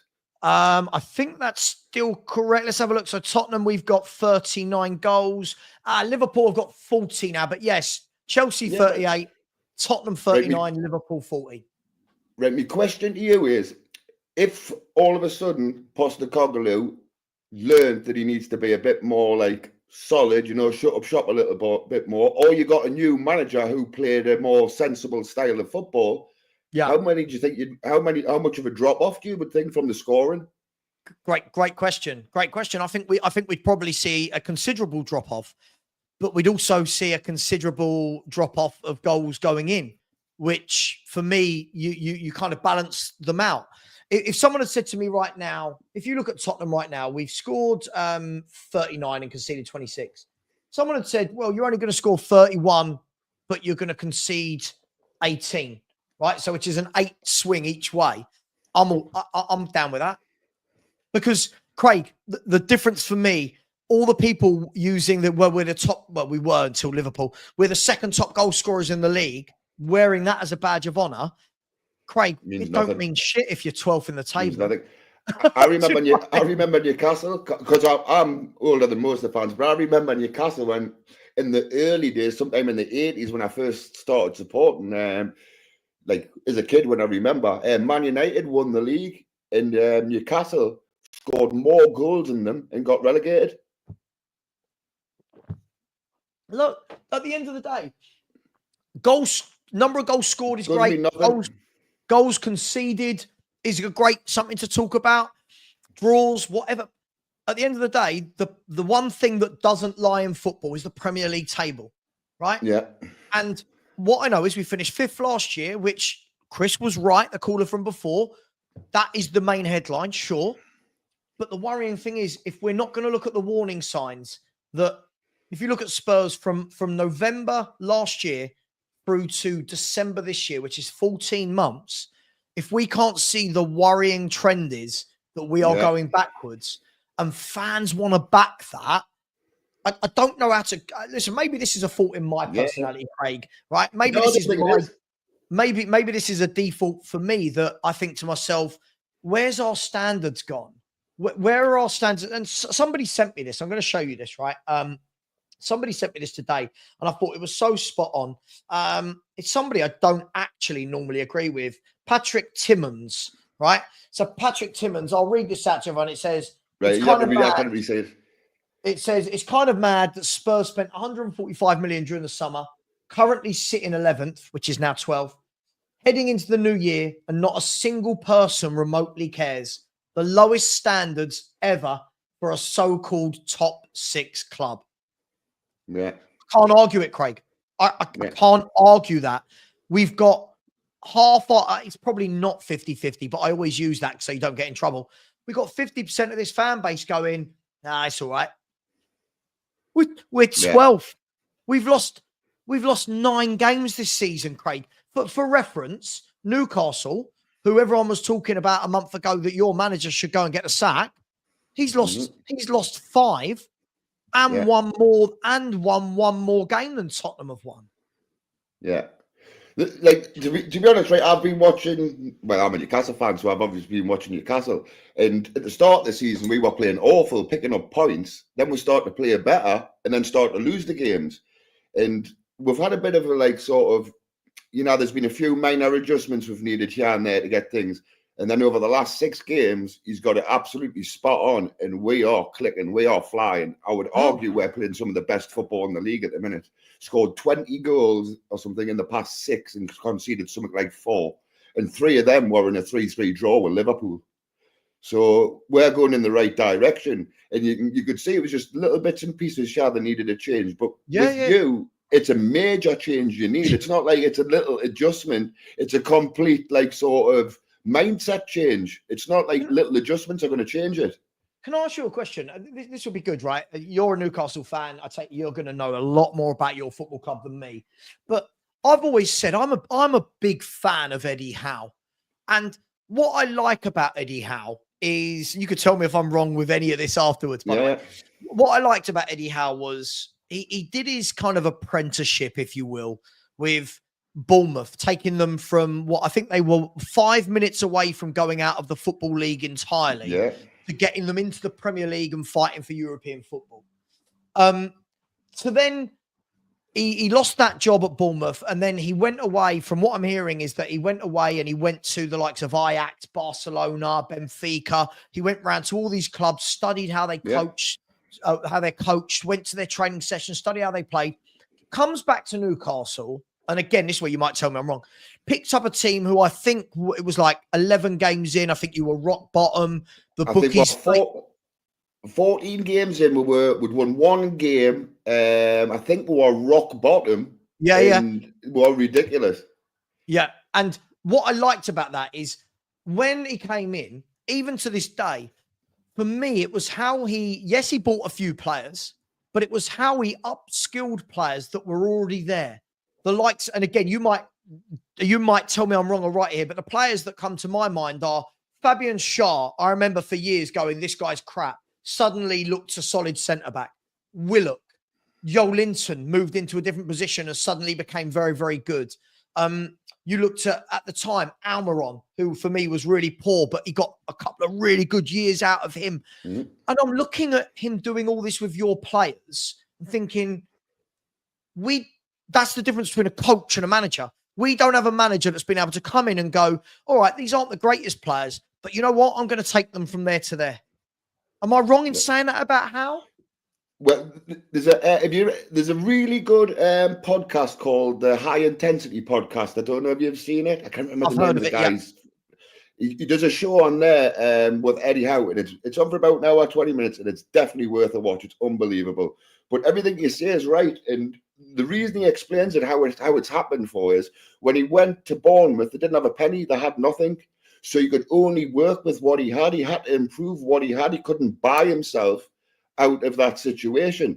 So he's took that everywhere he's went, that he's going to improve what he has. And what he does is he's got 3 non-negotiables. And they are, you have to give 100% every day in training and in the match. You've always got to be willing to learn. And I can't remember the other one, but like basically, if you don't do this, you're out. And what he basically says to his players is, I'm here to make you the best player I can make you be. By making you the best player I can make you, that's going to improve the team. So because he's willing to invest everything in his players give him everything back. And that's why you see such an improvement on the pitch. Like we have Murphy at the minute, who's playing on the right wing, who's pretty much a championship player. But he runs his heart out for you. He'll give you 100%. He'll leave it all on the pitch. What he doesn't have, like technically, he'll make up for in hard work and grit. And I would say Howe is probably the best in the league at improving players and getting the best out of his players, bar none. No, listen, I completely agree. And that's why what I get frustrated about, Craig, and you probably see it, I'm a kind of heart on sleeve guy, is I get really frustrated when I say I want a better manager, and the first thing people say is, oh, well, who's going to come in and win? I'm like, first and foremost, I want a manager that's going to make some players better. I want a manager that's going to come in and go, you know what? You've been played out of position. I'm going to put you in this position. I'm going to put my arm around you and tell you, you know what? Don't worry about what's happened in the past. I believe in you. Yeah, I believe in you. Go out there. You're never going to be the best player in the world, but you know what? You're going to be a key cog in this wheel. And at the moment, I'm watching Spurs. I don't see any player that's improved under this manager. I think our back four's gone backwards. Our midfielders, Bentancur looks a shadow of himself. Basuma is nowhere near the player we signed. Sarr is very hit and miss. Kulu, people say, has got better. For me, I just think he's actually moved him into his correct position. Son looks awful. I think Solanke is a very average footballer. But again, I just want to coach, Craig. That's all I want. I just want to coach. I'm not asking for miracles. No, I'm totally with you. Like, Savva, I know you say you're emotional, this, that, and the other, but for me, you always speak a lot of sense. And I know you get frustrated, like most people do, because you think like you're just talking to a wall sometimes. But I just don't know how Coach Maximus is still a manager, to be honest. Like, even with all these pundits talking about him and stuff like that, yeah, it is highly entertaining, but I'd hate to be a Spurs fan. Like there's nothing worse than like me too. 6-3 at home. No, I'm like, getting beat. I can't think of anything worse other than getting beat 6-3 at home, and then fellow fans trying to make out, oh well, it wasn't that bad. Damn it, we just got humped 6-3 at home. It's just like nobody wants that. So yeah, I don't rate him as a coach. Never have. I think like he did how he did it in the other leagues because he had by far and away the best players in each league, so he could afford to play the way he does. Whereas now he's come to the Premier League, and the Premier League is the toughest league in the world simply because you've got about 10, 12 different styles to play. You've got the lower block, you've got everything to contend with. You can't just go out and have a set way to play football. You've got to be willing to be flexible and change your tactics, possibly even change your formation. Look, I just think at the end of the day, and then I will have to let you go because I've got 3 people left No problem, after mate. this. And do you know what? I thought I'll do a quick hour. I'm now after up to 3 hours. It's a good job I don't go out and drink anymore, isn't it? I don't do that anymore, mate. I'd be at the pub by now. And look, the last thing I'll say to you is this. Look, for all these people that keep saying, "Oh, we've scored the most and we do this and we're good to watch." One, I don't think we're good to watch. I think it's a million passes sideways, right? And 2, at the end of the day, was it Alex Ferguson who said, attacks win your trophies or attacks win your games and defensive win your titles or something like that? Look, for me, any manager who comes in at Spurs, just give us a shape. Give us a shape. That's all I want. I want a shape where I don't shit myself every time we lose the ball, right? And every time we lose the ball, it doesn't matter if we're playing Bournemouth, Southampton, Tamworth, who we've got in the cup. I shit myself because you think, look at the space. And I'm going to end it on this. This is what I've shown this to people a million times. This will be forever why I think Ange is a shit manager. This isn't coincidence. This is how we're set up. This is the gaps he wants to leave. And that for me is why he should be sacked. If you're playing us, Anthony Gordon or Isaac are having a field day in them black circles you drew on the pitch. I agree. I mean, look, we came to your stadium, completely bossed the game, and we guys, we played rubbish and still beat you didn't get out of first gear and still beat us. Look, Craig, I'm going to leave it there. Thank you so much. I really appreciate you coming on. Take care. One more thing. And I'll see you. Thank you very much. I would say be careful what you wish for, but in your case, I wouldn't say that. All I know is this: we're 12th in the table. I've never seen us 12th in the table at Christmas for. I don't think I've seen it for about 30 years. So listen, I'm wishing for him to get sacked. I wouldn't give him to the end of the season, and you never know. Maybe he's a couple more performances like you won against Liverpool, and he'll go. But that's what it's going to take, I think, to get rid of him. Mm-hmm. No, absolutely. We'll see. Listen, take care, man. I'll see you soon. Cheers, mate. Thanks very much. No worries. Big up to you. Clockwork Cherry is in the chat. Listen, I agree. And by the way, I think Solanke only had one good Premier League season for you. 65 million. I think you absolutely robbed us. I think he's a very average footballer.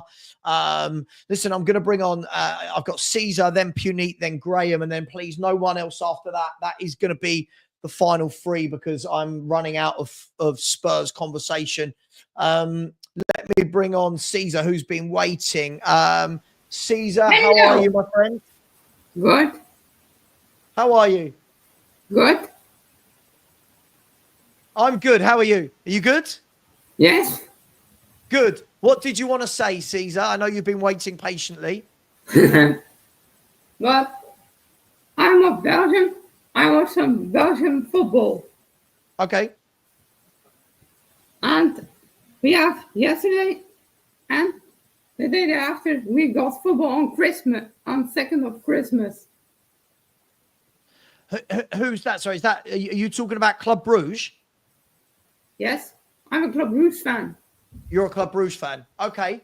So what point is it that you want to make, Caesar? What is it that you wanted to have a conversation about?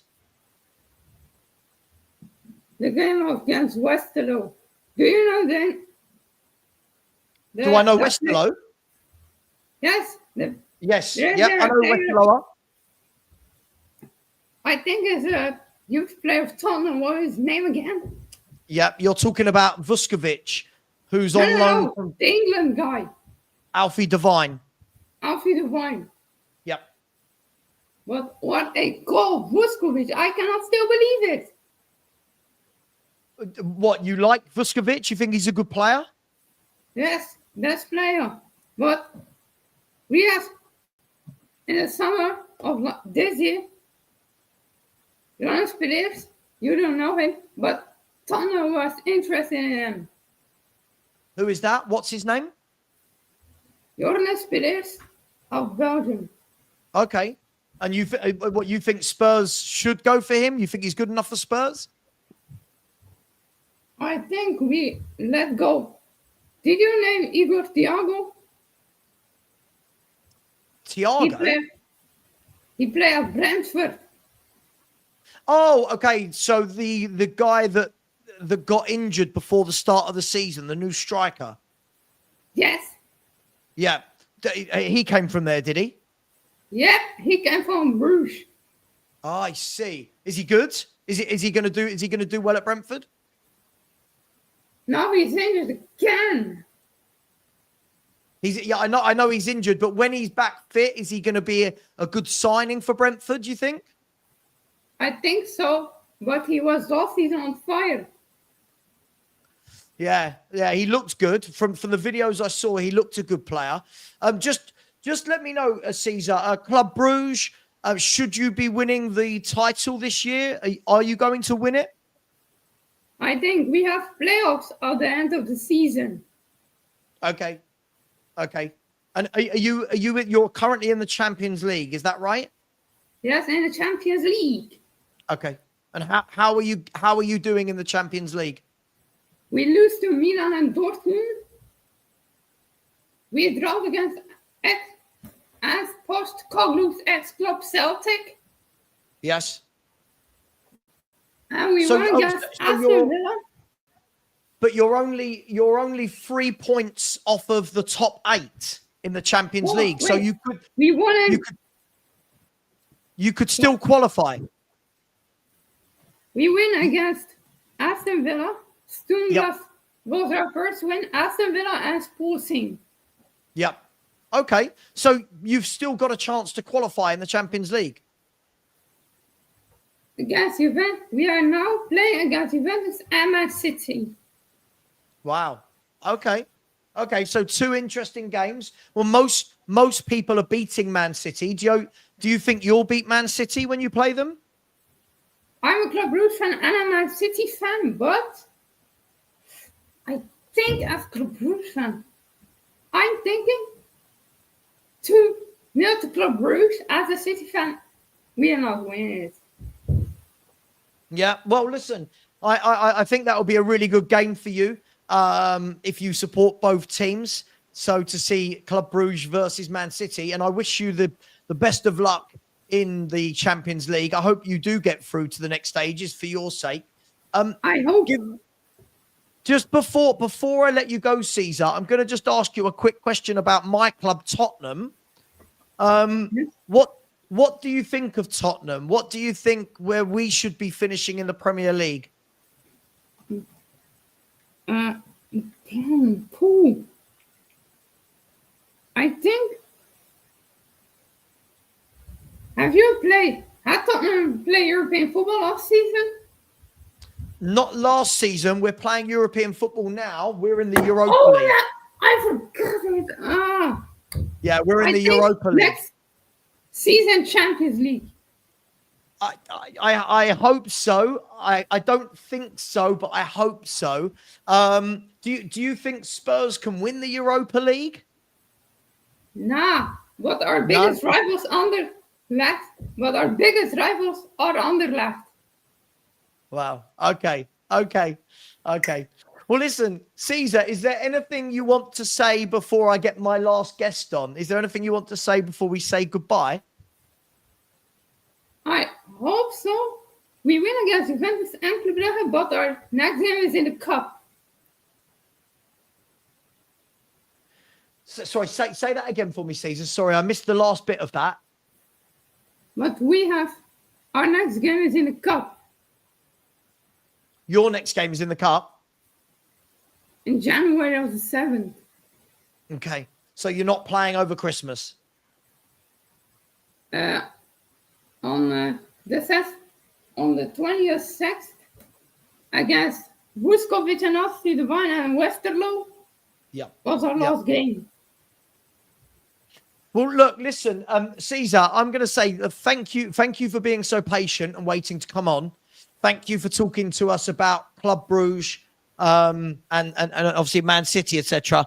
But I'm going to say to you, I hope you have a nice evening and good luck to Club Brugge for the rest of the season, okay? Yeah, right. See you later. You have a good evening, okay? Take care. Yes. See you later. Bye-bye, Caesar. Oh, big up to Caesar for coming on, talking to us about all things Club Bruges. Big up to him, and absolutely shame on anybody saying anything nasty in the chat. Grow the F up. Puneet, how are you doing, Puneet? I like the way that you've put City fan in the title, as though the Man City stadium and the corner flag doesn't give it away. How are you, sir? I'm doing good. I'm doing good. How are you? Yeah, I'm not too bad, mate. I'm always well. I'm always well. What was it? What was it that you wanted to come on and talk about? I'm guessing Manchester City. Anything about it? I just want to talk about it. You know, Okay, go for it. we have Go for had it. such a had such a trash season, bro. This is the worst that it can ever get. And you know, Trust the me, worst it's part. not. Trust me, this isn't the worst it can get for anybody. Trust me. You're only hang on. Let's look at the league table. It's like we are like 7th on the table right now. You're 7th. Yeah, it could get worse. 7th on the table right now. I would say we may drop points till Jan, and hopefully we will get some. We will make some signings in January, maybe get some hold on the game. I think we should have won the Everton game, and we had that stinker from our defense. Haaland missing the penalty. If you look at the Manchester derby, also 87 minutes we are 1-0 leading the game, and with that just Matthias Nunes penalty, we gave away the game and bottled it. So it has been like I saw some changes in the team when Kovacic was back and Gundogan was on bench. We looked a bit better, but still a lot things have to be done, and we have to wait till January and get some signings done. Okay, so let me ask you then. So where are you in the whole Pep Guardiola conversation?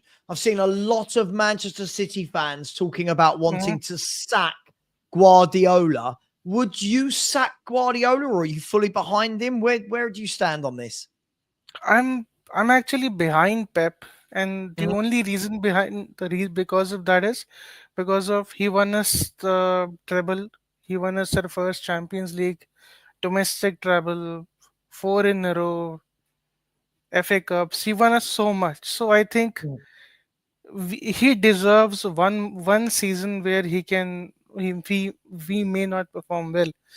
I'll still take this as a consideration. Allow him do a rebuild as well, and more or less I'll put it on the players. You see, if let's say if KDB is not available, then and Foden got the chance to play, why didn't Foden perform well and stepped up to the game? Or why didn't Grealish or Savio or Doku took the opportunity, scored the game goals, win the games for Man City? Maybe they would have cemented their place. So it's on players also, not just on Pep Guardiola. And on supporting directors also, it's on Tixi also. Why didn't he get players? Why did he let the situation come where we have a right back who is 35 years old? Sure, but can I ask you a question, Penny? Were any of you Man City fans complaining like this last season when you were winning your 4th title in a row? No, actually, nobody was complaining about Right. it. That's a funny part. That's a funny part, and nobody was complaining about it. Nobody was talking about it. In fact, I remember the season when we did the treble. There was a particular tweet where it mentioned all the ages of the core Man City players. And that person said, in coming 2 years, Man City will have this problem which we are having right now. So not just like look after treble, we had very bad summer windows. You can say that. And sure, but can I be honest? What I feel like it feels to me with Man City fans at the moment is, yes, you're in a bad moment. Yes, you are. You've had a bad 3 months, 2-3 months. You've won 1 in 13. But this is your first bad moment for 8 years under Absolutely, Pep yes. Guardiola. Yep. And what I find quite funny, it feels like, I'm not saying you, but it feels like with a lot of Man City fans, there seems to be a lot of revisionism now in terms of, oh, well, we had a bad window last year and a bad window this year. Before the season started, I didn't see any Man City fans saying you weren't going to win the league this year. I mean, I'm sure there must be some, but all the ones I saw all said that Man City would win the title again. So what's changed? Why has it suddenly gone from we should win a title to, we've actually had really bad transfer windows? Well, actually, it's like everybody knows. It's like Rodri. Like Rodri was a player which was key to us.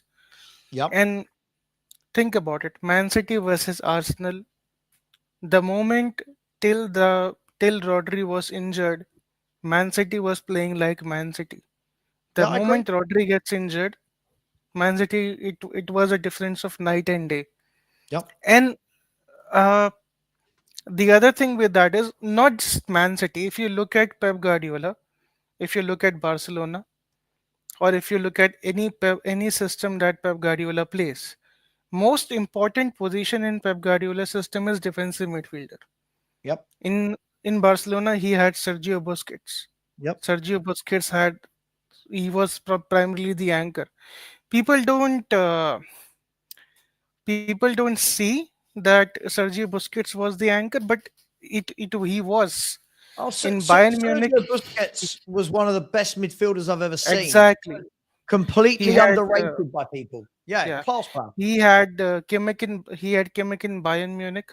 Then he had Fernandinho in City, and then Yep. Rodri came, which was an understudy under Fernandinho. We didn't get anyone who was understudy under Rodri who could learn from Rodri. Okay, You so let me ask cannot you get another Rodri. You cannot So- get another Rodri. Right. So isn't this then half the problem? Let's play devil's That's half the advocate problem. here, right? Yeah.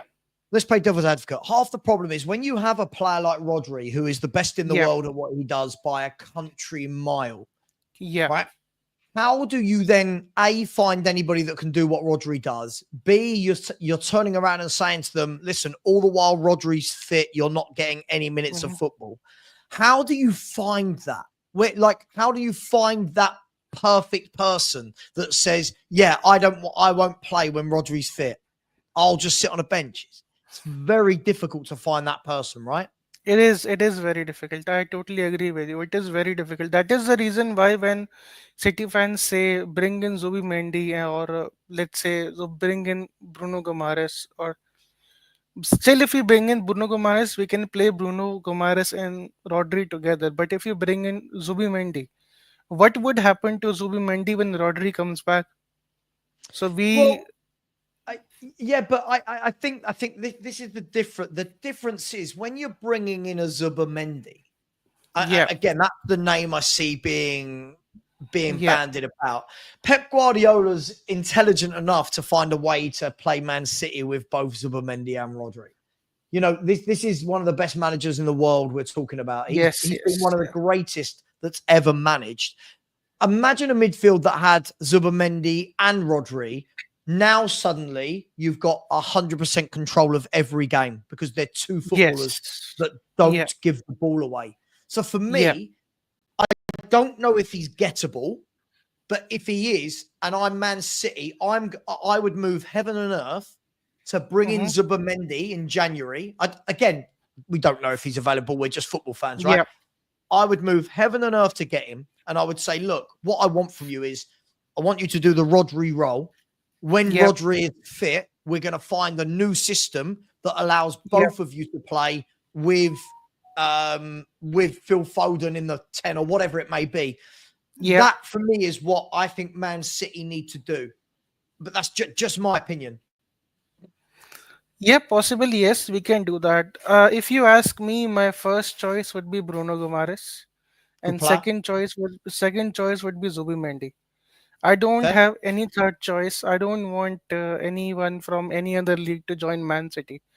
In January, we need players who don't need to adjust to Premier League. If you sign someone in Jan, you need at this point, you need them to start from day one, and Sure, of course. you cannot expect maybe Ederson from Atlanta to start from day one in Premier League. So No, you have look, of course, I agree with you. Look, this is the problem. When you're at the upper levels of football, when you're at the elite level of wanting to win titles and Champions Leagues, it's not easy to go out in the market. People always go, oh, they've got all the money. Sure. But identifying the best players that are available that will come in and hit the ground running isn't easy. I mean, Bruno Guimaraes, it's going to cost a bomb, isn't he? Newcastle are going to turn around and say, what, 90? I don't know, 90 million?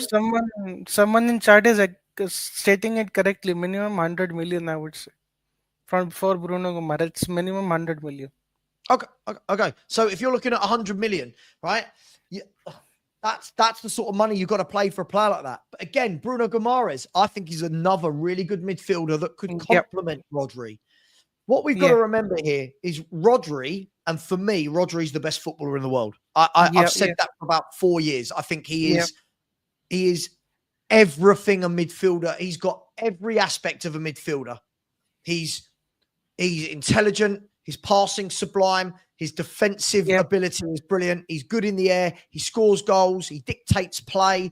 I think he's the best midfielder in the world, bar no one at the moment. Now, if you're turning around and going, right, we're going to have Bruno Guimaraes playing alongside you. Rodri, we want you doing all the number 6 work. Bruno, you're going to be a little bit more of the box-to-box number 8 type player. I can make that work. But what I would exactly say that is why I want Bruno Guimaraes. I would prefer that. If you have Bruno Guimaraes in the team, you can bench Gundogan and ask Bruno Guimaraes to play that role, and Gundogan can come and as a substitute for 20-25 minutes. Do you know what I think? The thing is with Gundogan, though, and I think this is what a lot of people are missing. I don't think Gundogan was brought in to be playing as much as he is. I think Gundogan was brought in to play as substitute, not the main player. I agree. I think he was brought in to be a bit part player, to provide some experience. And unfortunately, you've had to use him more than you probably wanted. But look, listen, all I know is Man City now must have promised something to Guardiola. They must have. For him to have signed a 2-year deal, they must have said, we're going to go and spend big on X, Y, Z. Absolutely, yes. Do you trust Pep Guardiola with a rebuild? Yes, I trust Pep Guardiola with a rebuild. I mean, give me one more option that can get Man City rebuild done better than Pep Guardiola. I don't think there's any. Listen, I had this conversation with some Man City fans last week, on my channel. And when they come in on and saying, sack Pep, cool. Who are you bringing in? Whichever manager you name isn't Pep Guardiola.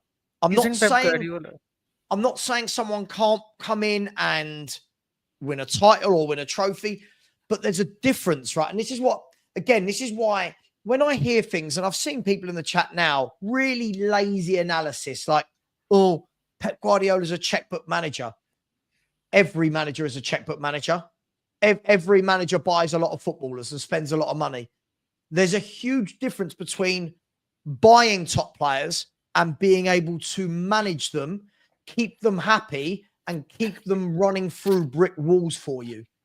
And Pep Guardiola's done that for 8 years at your club. And that's why the other day I had a fan called Alf who came onto my channel saying, get rid of Pep, bring in, do you remember when Chelsea won the Premier League, and next season Chelsea were so bad after the next season? Remember, it was like 15-16 season, I think, where before that Chelsea won the Premier League, and in the next season Chelsea were bad. The point I want to highlight is to win 4 Premier Leagues in a row. It has never been done. It has never been done in history. It takes a goals. lot from managers, from players to do that. Look, this is what I think, listen, I always get frustrated with football fans in the main, because I think a lot of football fans say things very flippantly without actually thinking about long-term psychology. To be able to manage top players is a huge thing, because when you walk into a dressing room with, in the last 5 years, you've walked into the dressing room and you've got Erling Haaland, the best goal scorer in the world. You've got Kevin De Bruyne, who's been the best playmaker in the world. Rodri, the best player in the world. You've got people like Ruben Diaz, John Stones, Ederson, Carl Walker, who's been one of the best right backs in the world. Phil Foden. When you've got all of these players with egos that have won over and over and over again, you need a man that can walk into that dressing room that instantly has their respect, right? Yes. Alex Ferguson, bigger than the club, because Alex Ferguson walks into a room and it's, oh my God, that's the gaffer. Wow. Right? Yep. Pep Guardiola has that. Pep Guardiola, because not only has he been a brilliant manager, he was a brilliant player, Puneet. I'm not sure your age, he was a brilliant footballer as well, Pep Guardiola. And I have not seen him play, but watched a few videos here and there. I have not seen him play, but he was brilliant. He was the perfect Man City player, if that makes sense. He was a brilliant midfielder, Pep Guardiola. So he walks in there. Yeah. He walks into any club. You watch when he went to Bayern Munich, right? When he took over at Barcelona, he walks in and the big names go, shit, that's Pep Guardiola, right? Yeah.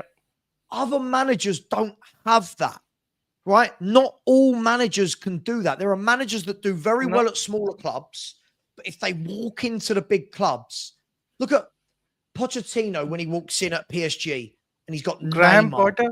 Graham Potter when he was in Chelsea. No, but I'm talking about the top names, Puneet. So when Pochettino went to PSG and he's got Mbappe, Neymar, and Lionel Messi. Yeah. To be able to manage those egos, you've got to be on it. And if Pep Guardiola had gone to PSG, right, Pep Guardiola would have gone, you can't all three play. You don't all three fit the system. I don't care who you are, because he can manage them. Right. So for me, I don't think you guys can get better. I think you've got to let him do the rebuild. And I think that all right, you're allowed a bad year.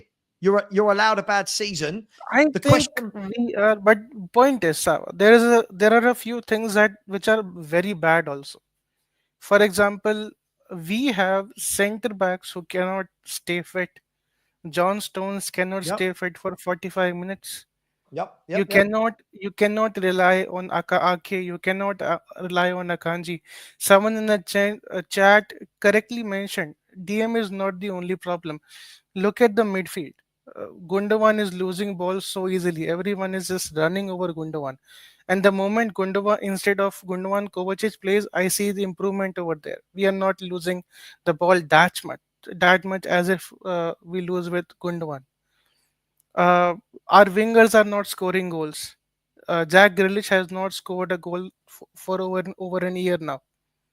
Savio is not scoring goals. Savio does everything right, but when it comes to finish, Savio does not do good.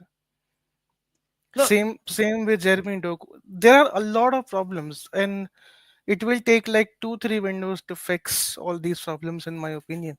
Not just January window. Look, I think this is the key thing. Rodri being out is huge.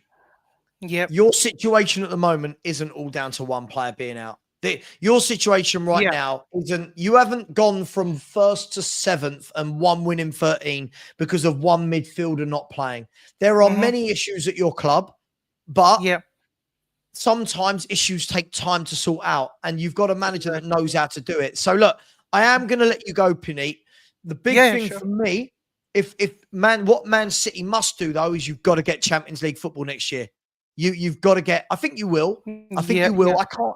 I can't imagine you're going to be this bad from now to May. You'll be fine.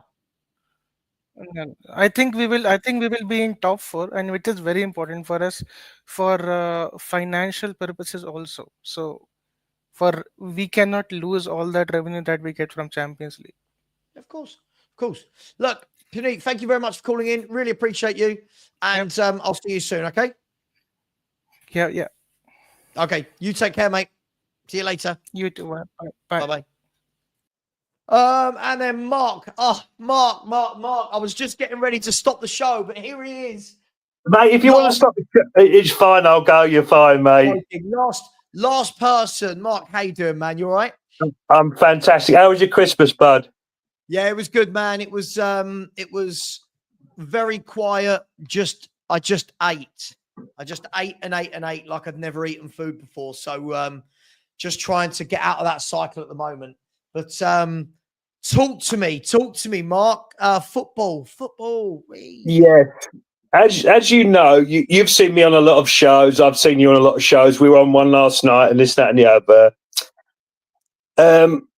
Just want to know, when the likes of me, you, Stel, Dan brings statistics, the league, everything like that up, and the Ange lovers refute it. They don't want to know. They don't bring anything to the table. Mm-hmm. When's it going to end? So it seems to me, regardless where we're in the league, regardless of all the stats, he's doing a good job. When's it going to end, Savva? Look, I don't know. And this is the thing. It's like, look at some of the fans I've had on today where I can say, well, I've got 14 months of evidence. Yeah, but it doesn't matter. Yeah.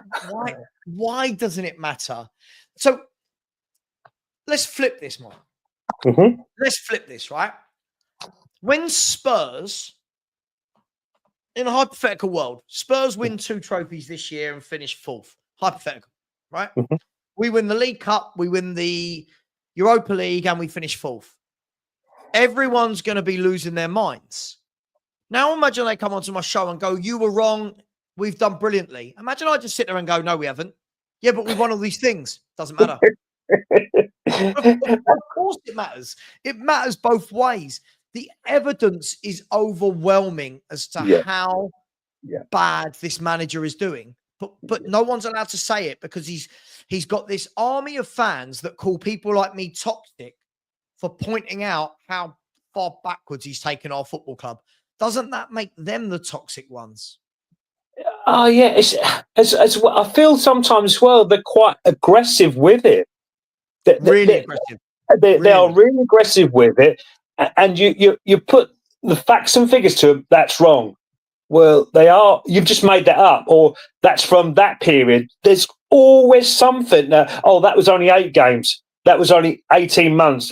There's always something saying, instead of saying, yeah, you're right, it's terrible, it's awful, there's always something. I mean, one of the classic quotes I heard was last night, and I won't mention his name, 19-year-old, I love Ange, I loved him at Celtic. What's that got to do with Tottenham Hotspur? Well, this seems to be the big thing. Look, you saw that guy, Ben, that came on Monday. Yes, I did, yeah. Everything that was being thrown at me was, yeah, but what he did at Celtic. Yeah, but what he did at Yokohama or wherever. And I'm like, I don't care. What's he doing at Spurs? Yeah. I genuinely don't care if you're not doing it at my club. Yes. You know what I mean? That's like signing a striker and going, oh, he's only got 15 goals in the last 2 seasons, right? Oh, yeah, but his previous club, he scored 102 years. Yeah, but he's not scoring goals at my club, right? And look, listen, the shame of it is, Mark, is even if we lost tomorrow, right? And by the way, if we lose this weekend, let me just double check that I'm right. If we lose this weekend, Spurs, the lowest we could finish the weekend is 14th, right? The highest we can end the weekend is 10th, right? So we're going to be between 10 and 14. Even if we're sitting at 14th after 19 games, we could be 14 points off top 4 this weekend, right? And people are still going, but the season's not finished yet. Also, Yeah, don't we have Newcastle and then Liverpool straight after that, and then Arsenal? We've got. Let's have a look. Hang on, sorry. Somebody's just sent what they sent to me. Let's have a look. There we go. So Tottenham Hotspur Premier League fixtures for Tottenham. Come on, why is my thing not working? There we go. It's strange. Whenever I go to a league table now, I have to scroll right down to get to Spurs. So we've got Wolves at home, Newcastle at home, Liverpool at home in the Cup, followed by Tamworth away, Arsenal away, Everton away, Hoffenheim away. And that takes us to when? In January. When does that take us to in January? So Hoffenheim away is the 23rd of Jan. Then we got Leicester at home, Elfsborg at home, Brentford away, Liverpool away. It doesn't take a genius to work out that there's not many. How many points did we get last year? Was it 66? Someone in the chat. How many points did I'll tell you what? How lazy? It's right in front of me. Tottenham last year got 66 points. So we're currently, if my maths works out, we're 43 points away.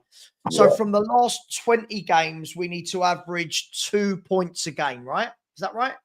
Yeah. Yeah. 2 points a game we need to average.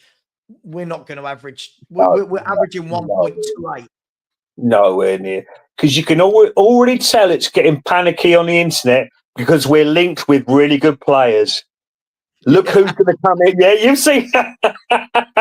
What's his name from PSG? Or we're going to be linked with him or that and the other. You know as well as I do, we're not going to get anybody. And if we do, they're going to be an 18-year-old or a bang average player, mate. But it's just interesting how, we panic therefore, we're interested in such and such from AC Milan or this, that, and the other from PSG. We're not going to get any of them players in January. Let me just say, Gary Becks, with all due respect, shut up. Like I've lost my tolerance now. Shut up. If I call you anti-Spurs, toxic, and Levy, it's because I've seen you since you were on Twitter when we signed Lloris and since. Your argument isn't Ange, fella. He's just your new tool. Gary Becks, man the fuck up. Get on the show. Yeah, I see you sitting there hiding behind this little picture. You chat shit. Come onto my show and debate me, right? At the end of the day, I've not been wrong about Spurs over this tenure. So, Gary, you chat shit. You're scared. At the end of the day, either waddle off into the thin air, right? Or come on and be a man and have a chat.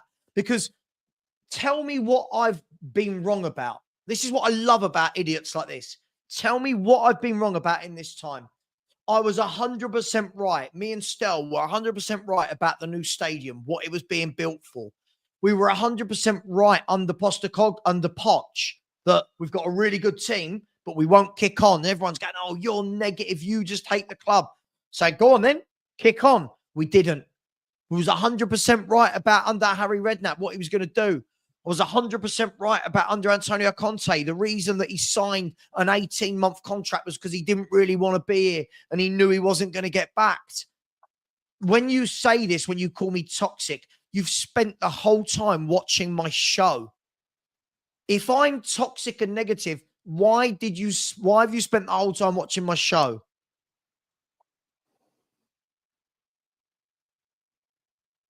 But Gary, first of all, don't call me savvy. Second of all, that was a direct attack. That message there, he said, if I call you anti-Spurs, grow up. I'm not anti-Spurs. I'm anti how we're run.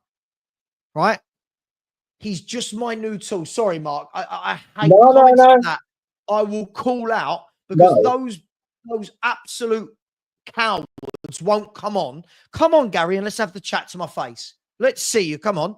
Come on. And tell me why I'm anti-Spurs. It's such a childish narrative, Mark. Yeah? Somebody doesn't just say Spurs are amazing. Oh, you're anti-Spurs. You're toxic. Grow up.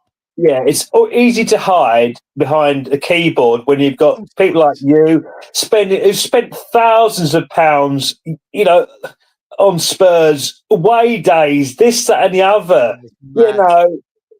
You more than a lot of people should be able to comment on your club because you've been there and done it and seen it. So Yeah, no.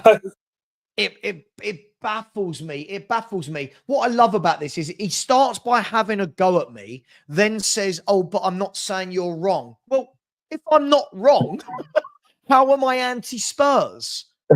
Having an opinion and being realistic and telling the truth isn't anti anything. It's an opinion, and when you've been proven right, what can you say? I'd say it just makes me laugh. Look again. Okay, you thought I was a little condescending to the Aussie guy. What, the guy that didn't know our football club? Listen, Gary. If even that is your real name, I'm just going to call you Troll now. If I've got people coming onto my show talking to me about, oh yeah, but for 17 years you've done this and that. I'm like, hang on, what do you know?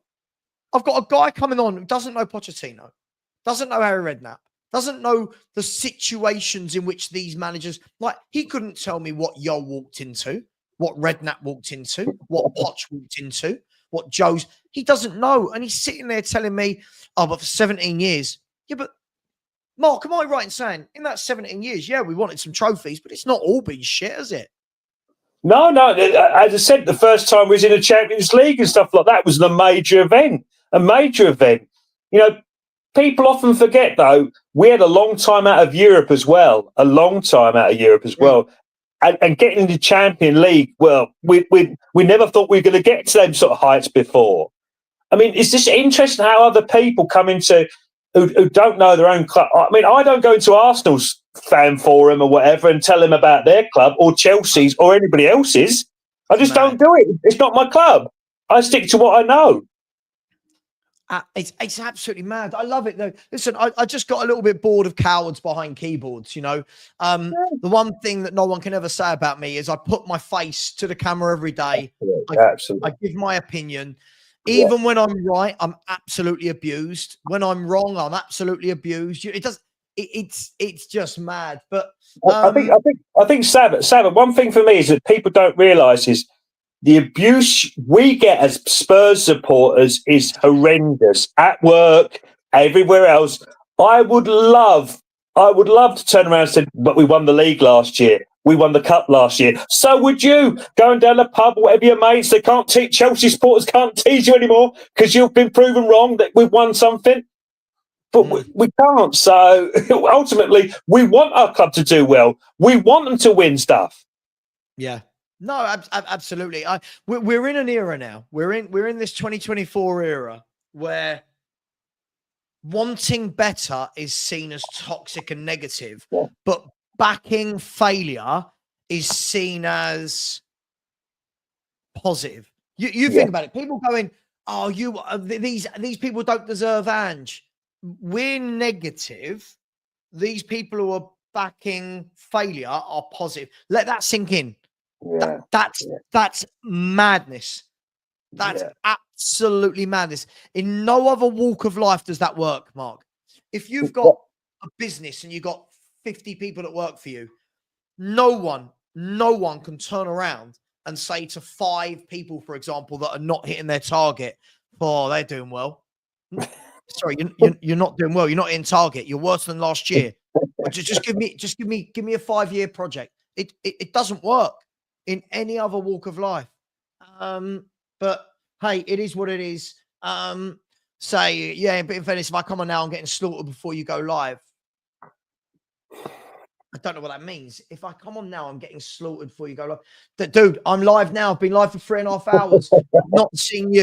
I've not seen you man up and come on, if I'm going to be brutally honest. You've done what you always, Gary, I see you in other Spurs shows well. You're very passive aggressive in the chat with your comments. And you're a coward. It's not my fault. Everyone knows it now. You're a coward. It is what it is. Mark, listen, last thing before we go. Wolves. Oh, Wolves, I'm worried, mate. I think we could lose 2-0. And you know that players we were discussing last night who we thought was suspended. Was he? Apparently he's not. I think Cooney could have a field day against 2 guys who should be playing centre-back, really. I think it's 2-0 to Wolves. I'm hoping I'm wrong, but it doesn't matter because Ange's great, and if we lose, it doesn't matter. We'll just roll on to the next game. So What's your feelings about the game? My feelings are, first of all, that again, look, yeah, when am I at Seven Sisters? Why would I be at Seven Sisters? Listen, Gary, shut the fuck up. Come onto my show and talk to me about football, or don't. But you've said a lot of stupid shit. Everyone's seen it now. So I'm not going to read out any more of your comments. Come onto the show right now. I'm live. I'm ready. I'm here for you, right? But you're scared. For some reason, you can't put that camera on and have a football conversation. Let's see you. Come on, mate. Come on. Let's see you. Mate, listen, I think we've suddenly gone from Wolves being a 100% guaranteed win to, I don't know. I just don't know. Listen, should we be winning? Yes. Should we be winning? We should absolutely be winning. I don't care if they've got a new manager bounce. Will we? I just don't know, because, again, I think it's going to be another manager that's going to be really keen to impress in his new club, has probably very much done his homework on how you get in behind Tottenham Hotspur. All the reports are saying that he's not going to play Dorrington at centre-half. So it looks like we're going to play... It's mad, isn't it? It looks like we're going to play Suma and Gray at centre half. He's never played centre half ever, has he? Mate, I don't know.